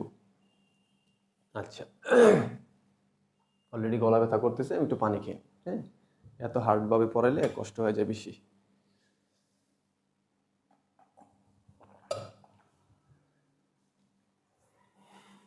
ওকে, আমাদের শেষ জাবেদা, এটাই মনে হয়, এটাই লাস্ট, কারণ বাকি দুইটা জাবেদা পারবা, এই জাবেদাটা একটু। 1 ঘন্টা হয়ে গেছে? হ্যাঁ, 1 ঘন্টা হয়ে গেছে। আচ্ছা, যাই হোক, থাকো, একটু শিখবা, শিখলে তো সময় লাগবে। দেখো কি লিখছে, 28 তারিখ, এতে হার্ড জাবেদা আছে কিন্তু। রিসিভেবল, এটা রিসিভেবল হবে না, রিসিভ হবে এটা। হ্যাঁ, রিসিভ ক্যাশ হবে এটা। এখানে মনে হয় একটু, আমার কাছে তো বইও নাই। আচ্ছা, রিসিভ ক্যাশ, রিসিভেবল না। হ্যাঁ, রিসিভ ক্যাশ লেখো। রিসিভ ক্যাশ কত? 1850 টাকা। আমরা 1850 টাকা রিসিভ পেয়েছি। 1850 টাকা আমরা রিসিভ পাইলাম, তাহলে আমাদের কি কত? 28। এই জায়গাটা ভালো করে মনোযোগ দাও। তাহলে আমরা ক্যাশ পেয়েছি কত? 1850। তাহলে ক্যাশ ডেবিট 1850। ঠিক আছে, একটু আগে করে দিই কেন, কারণ তোমাদের বুঝাইতে সুবিধা হয়। লেখা আছে receive cash 1850, full settlement of remaining money. অবশিষ্ট মানি, অবশিষ্ট টাকা, ফুল সেটেলমেন্ট মানে পূর্ণ নিষ্পত্তি, পূর্ণ নিষ্পত্তি, নিষ্পত্তি। ঠিক আছে, ফুল সেটেলমেন্ট মানে কি? পূর্ণ নিষ্পত্তি। আর অফ রিমেনিং মানে কি? অবশিষ্ট টাকা। আচ্ছা স্যার, অবশিষ্ট টাকার পূর্ণ নিষ্পত্তি কি? একটা বিষয় বুঝাই। পূর্ণ নিষ্পত্তি জিনিসটা আমি বোঝাই। ধরো তোমার কোনো বান্ধবীরে তুমি টাকা দিছো, ঠিক আছে, তুমিও মেয়ে, তোমার মেয়ে বান্ধবীরে টাকা দিছো, অথবা তুমি ছেলে, তোমার ছেলে বন্ধুরে টাকা দিছো। তারা বলছো যে বন্ধু 2000 টাকা, ওই চাইছে যে বন্ধু 2000 টাকা দে, তখন তুমি 2000 টাকা দিলা, 2000 টাকা দিলা। আচ্ছা, এখন সে কি করলো? সে তো বন্ধু, টাকা দাম নেই, শেষরা। এখন সে প্রথমে 2000 টাকা নিয়ে তোমার প্রথম দিল 500, বুঝছো, দিল। আবার 1 মাস পরে দিল কত? 1000। আবার 1 মাস পরে 300 দিয়া কি করলো? বন্ধু আর চাইস না, আর টাকা নাই, আর চাইস না। তাহলে কি হলো? সে নিল 2000, দিল 1800। কত দিল? 1800। এখন বলতেছে আর চাইস না। তার মানে কি? তুমি বলছো আচ্ছা যা, দিন লাগতো না। এই যে তুমি কইলা দেওয়া লাগবো না, সে কইলো আর চাইস না বন্ধু, অনেক কষ্ট হয়ে গেছে 1800 দিতে, আর দিতে পারো না। তুমি ওগুলো দেওয়া লাগবো না, দিস না। তাহলে এই যে সে, তুমি তার কাছে 200 টাকা পাওয়ার পরেও তুমি 1800 টাকা পেয়ে কি করলা? হিসাবটা ক্লোজ করে দিলা। এটাকে বলা হয় পূর্ণ নিষ্পত্তি। মানে তোমার মধ্যে আর ওর মধ্যে যে দেনা পাওনা ছিল, ক্লোজ। তুমি কত পাইছো না পাইছো সেটা বিষয় না, কিন্তু হিসাব ক্লোজ। তো এখানে ব্যাপারটা এরকমই যে আমরা কোনো একটা টাকা তাদের কাছে পাইতাম, অবশিষ্ট একটা টাকা পাইতাম, ঠিক আছে। তো ওই টাকা, ওইখান থেকে আমরা 1850 টাকা পাওয়ার পরে ফুল সেটেলমেন্ট অফ রিমেনিং মানি, এবং আর যে অবশিষ্ট টাকা আছে ওইটা পূর্ণ নিষ্পত্তিটা আর আমরা দাবি নাই, for service provided on January 7। তাহলে ঘটনাটা দেখো কি হয়েছে? জানুয়ারি 7 তারিখে আমরা বাকি দিয়েছিলাম কত? 3200 টাকা। ওইখান থেকে আবার জানুয়ারি 7 তারিখে আমরা কি করছি? 1200 টাকা তাদের থেকে পাইছি, তারা আমাদেরকে দিছে, দেওয়া আছে, দিছে। তাহলে আমরা তাদের কাছে কত পাই? 2000 টাকা পাই। তো এখন তুমি অনেক দিন ধরে ডেলিভারি করতেছো, তো তোমার চাচা হঠাৎ করে বলো 2000 টাকা বাতিজা পাও, 1850 টাকা আছে, বাকিটা আর চাইও না। এই যে 150 টাকা থাকার পরেও এই যে হিসাবটা ক্লোজ হয়ে গেল, এটাকে বলা হয় পূর্ণ নিষ্পত্তি, ইংলিশে বলা হয় ফুল সেটেলমেন্ট, মানে তার সাথে তোমার কোনো দেনা পানো নাই। এখন কথা হইলো, তুমি যে 2000 টাকার জায়গায় 1850 টাকা পাইলা, আর বন্ধুরে 2000 টাকা ধার দিয়ে 1800 টাকা পাইলা, এখানে একটা ক্ষতি আছে না তোমার? অবশ্যই ক্ষতি আছে। চলো আমরা জায়গাটা করি তাহলে। প্রথম কত হইলো, 2000 এর জায়গাতে আমি 1850 টাকা পাইছি, 2000 এর জায়গাতে 1850 টাকা পাইছি, তাহলে আমার নগদ টাকা তো 1850 টাকা ডিবিট। এখন আমি যে এই যে ব্যক্তিরে, এই যে আমার চাচারে ছাড় দিলাম, যে চাচা ঠিক আছে ডেলিভারি অনেক করছি, আমি অনেক টাকা বিল, আচ্ছা 150 টাকা কম দেন। 2000 সে কত দিছে? 1850 টাকা দিছে। কত কম দিল? 150 টাকা কম দিল। এই 150 টাকাটা আমি তাকে আমার বিজনেসের খাতিরে তাকে ডিসকাউন্ট দিছি। এখন আমি যদি কাউকে ডিসকাউন্ট দেই, এটা আমার প্রতিষ্ঠানের জন্য খরচ বাড়ছে নাকি কমছে? সবাই কমেন্ট করো। এই যে আমি চাচারে 150 টাকা ডিসকাউন্ট দিলাম, অথবা তুমি তোমার বন্ধুরে 200 টাকা ডিসকাউন্ট দিলা, তোমার লাইফের কি খরচ বাড়ছে নাকি কমছে? বলো। খরচ কিন্তু বাড়ছে। খরচের নাম কি? হ্যাঁ, খরচ বাড়ছে। খরচের নাম কি? ডিসকাউন্ট। তখন লিখবা ডিসকাউন্ট ডেবিট। ডিসকাউন্ট পেমেন্ট লিখতে পারো, অথবা শুধু ডিসকাউন্ট লিখলে চলে। তো ডিসকাউন্ট পেমেন্ট বা ডিসকাউন্ট দেওয়া হয়েছে, ঠিক আছে, এটা আমার খরচ। খরচ বলে কেউ ডেবিট হয়। কত টাকা দিছি? 150 টাকা ডিসকাউন্ট দিছি, ডিসকাউন্ট ডেবিট। আর আমি যে তার কাছে 2000 টাকা পাইতাম, এটা শেষ, আর দাবি করতে পারবো না। তার মানে আমার দেনাদার যে 2000 ছিল, পুরাটাই দাবি করতে পারবো না। তাহলে আমার 2000 টাকা দেনাদার কমে গেছে। তাহলে অ্যাকাউন্টস রিসিভেবল ক্রেডিট কত? 2000 টাকা। ওকে, দেখো তো বুঝছো কিনা? আচ্ছা, তাহলে কিন্তু বিষয়গুলো কি, তোমার প্রত্যেকটা জিনিসকে তোমার অ্যাকাউন্টিং এর ভিতরে আনতে হবে, যে এটা কি খরচ নাকি না। তাহলে খেয়াল করে দেখো, এটা সম্পদ, আসছে বাড়ছে ডিবিট। আমি যে তাকে ছাড় দিছি, এটা আমাদের প্রতিষ্ঠানের 6টার মধ্যে খরচ। খরচ বলে কি ডিবিট হয়, ডিসকাউন্ট ডিবিট। হ্যাঁ, আর আমি তার কাছে পাওনা ছিলাম 2000 টাকা, সে আমাকে এখন আর কি, তার সাথে আমি 1850 টাকা পাইছি, 150 টাকা মাফ করে দিছি, আমার 2000 টাকা তার সাথে শেষ। 2000 টাকা দেন তার শেষ, দেন তার কমে গেছে, ক্রেডিট। এই ছিল 28 নম্বর। আচ্ছা, এরপরে 30 নম্বর, পেড 200 টাকা এমপ্লয় স্যালারিজ অ্যান্ড 800 টাকা ফর অ্যাডভাইজিং বিল। তা এখানে তোমার 1200 টাকা হলে স্যালারি পেমেন্ট করা হয়েছে, তাহলে স্যালারিজ ডিবিট, ক্যাশ ক্রেডিট। আর অ্যাডভার্টাইজিং বিল পেমেন্ট করা হয়েছে, অ্যাডভার্টাইজিং বিল পেমেন্ট করা হলে advertising expense debit, cash credit. বুঝছো?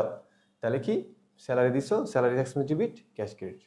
আর advertising expense debit, cash credit. অথবা তুমি যদি চাও, যেহেতু দুইটাই খরচ, এমপ্লয়ি মানে কর্মচারী স্যালারি দিছো, স্যালারি এক্সপেন্স ডিবিট, আবার হচ্ছে বিজ্ঞাপনের টাকা দিছো, advertising expense debit, cash credit. একসাথে দিতে, আলাদা আলাদা দিতে পারো। এরপরে লেখা আছে supplies on hand at the end of the month. আচ্ছা, তাহলে 30 তারিখ পর্যন্ত তোমাদের কোনো সমস্যা নাই। এখন আমি এই 31 তারিখটা বুঝাই দিই। আচ্ছা, 31 তারিখ, তো খেয়াল করো, লাস্ট তুমি সাপ্লাইজ কত কিনছো? এই যে দেখো, সাপ্লাইজ কিনছো 700 টাকার বাকিতে। এখন তুমি যদি মাসের শুরুতে 700 টাকার সাপ্লাইজ কিনো, এখন on hand, supplies on hand মানে তোমার হাতে আছে supplies at the end of the month, মাস শেষে কত টাকা সাপ্লাইজ হাতে আছে? 250 টাকা সাপ্লাইজ হাতে আছে। তুমি খেয়াল করো, তুমি যদি সম্পত্তি সাপ্লাইজ বাবদ 750 টাকা সাপ্লাইজ প্রতিষ্ঠানে নিয়ে আসো, এখন তুমি যদি দেখো যে মাস শেষে মাত্র 250 টাকা সাপ্লাইজ আছে, তাহলে কত টাকার সাপ্লাইজ তুমি খরচ করে ফেলছো?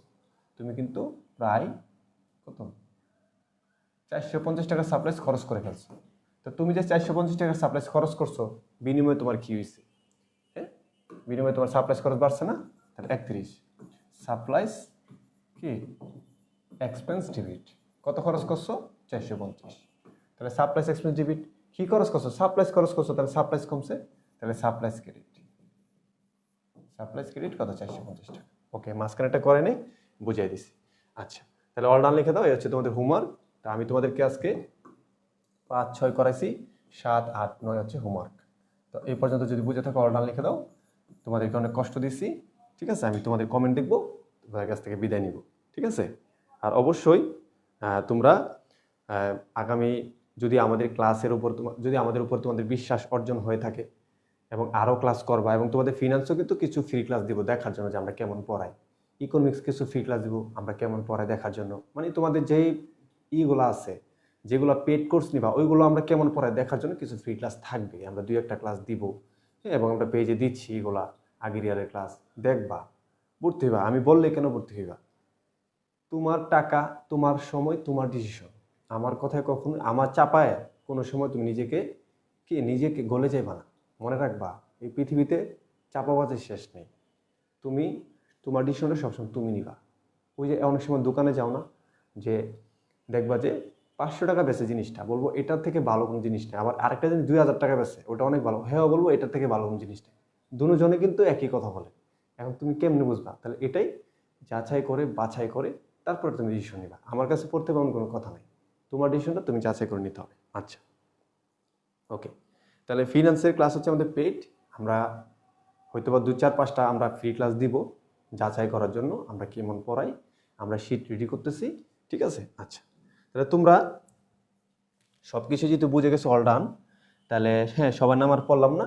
তাহলে এই 5, 6, 7, 8, 9 সবগুলা HW করে আমাদের গ্রুপে জমা দিবা। গ্রুপে জমা দিলে তোমাদের প্র্যাকটিস হবে, প্র্যাকটিসের মাধ্যমে তোমাদের ভুল ত্রুটি সমাধান হবে। এবং তোমাদের HW যে যে জিনিসগুলো, যেমন মনে করো যে তুমি ধরো 5 নাম্বার করতে গেছিলা, এটাই ভুল, ঠিক আছে? এটা কি করবা? মার্ক করে রাখবা। তখন আমি যখন প্রবলেম সলভ ক্লাস দিব আমাকে বলবা, আমি সলভ করে দিব। সমস্যা আছে? A to Z কমপ্লিট করে দিব। তো এই পর্যন্ত ভালো থাকো, দেখা হবে ইনশাআল্লাহ পরবর্তী ক্লাসে। আসসালামু আলাইকুম।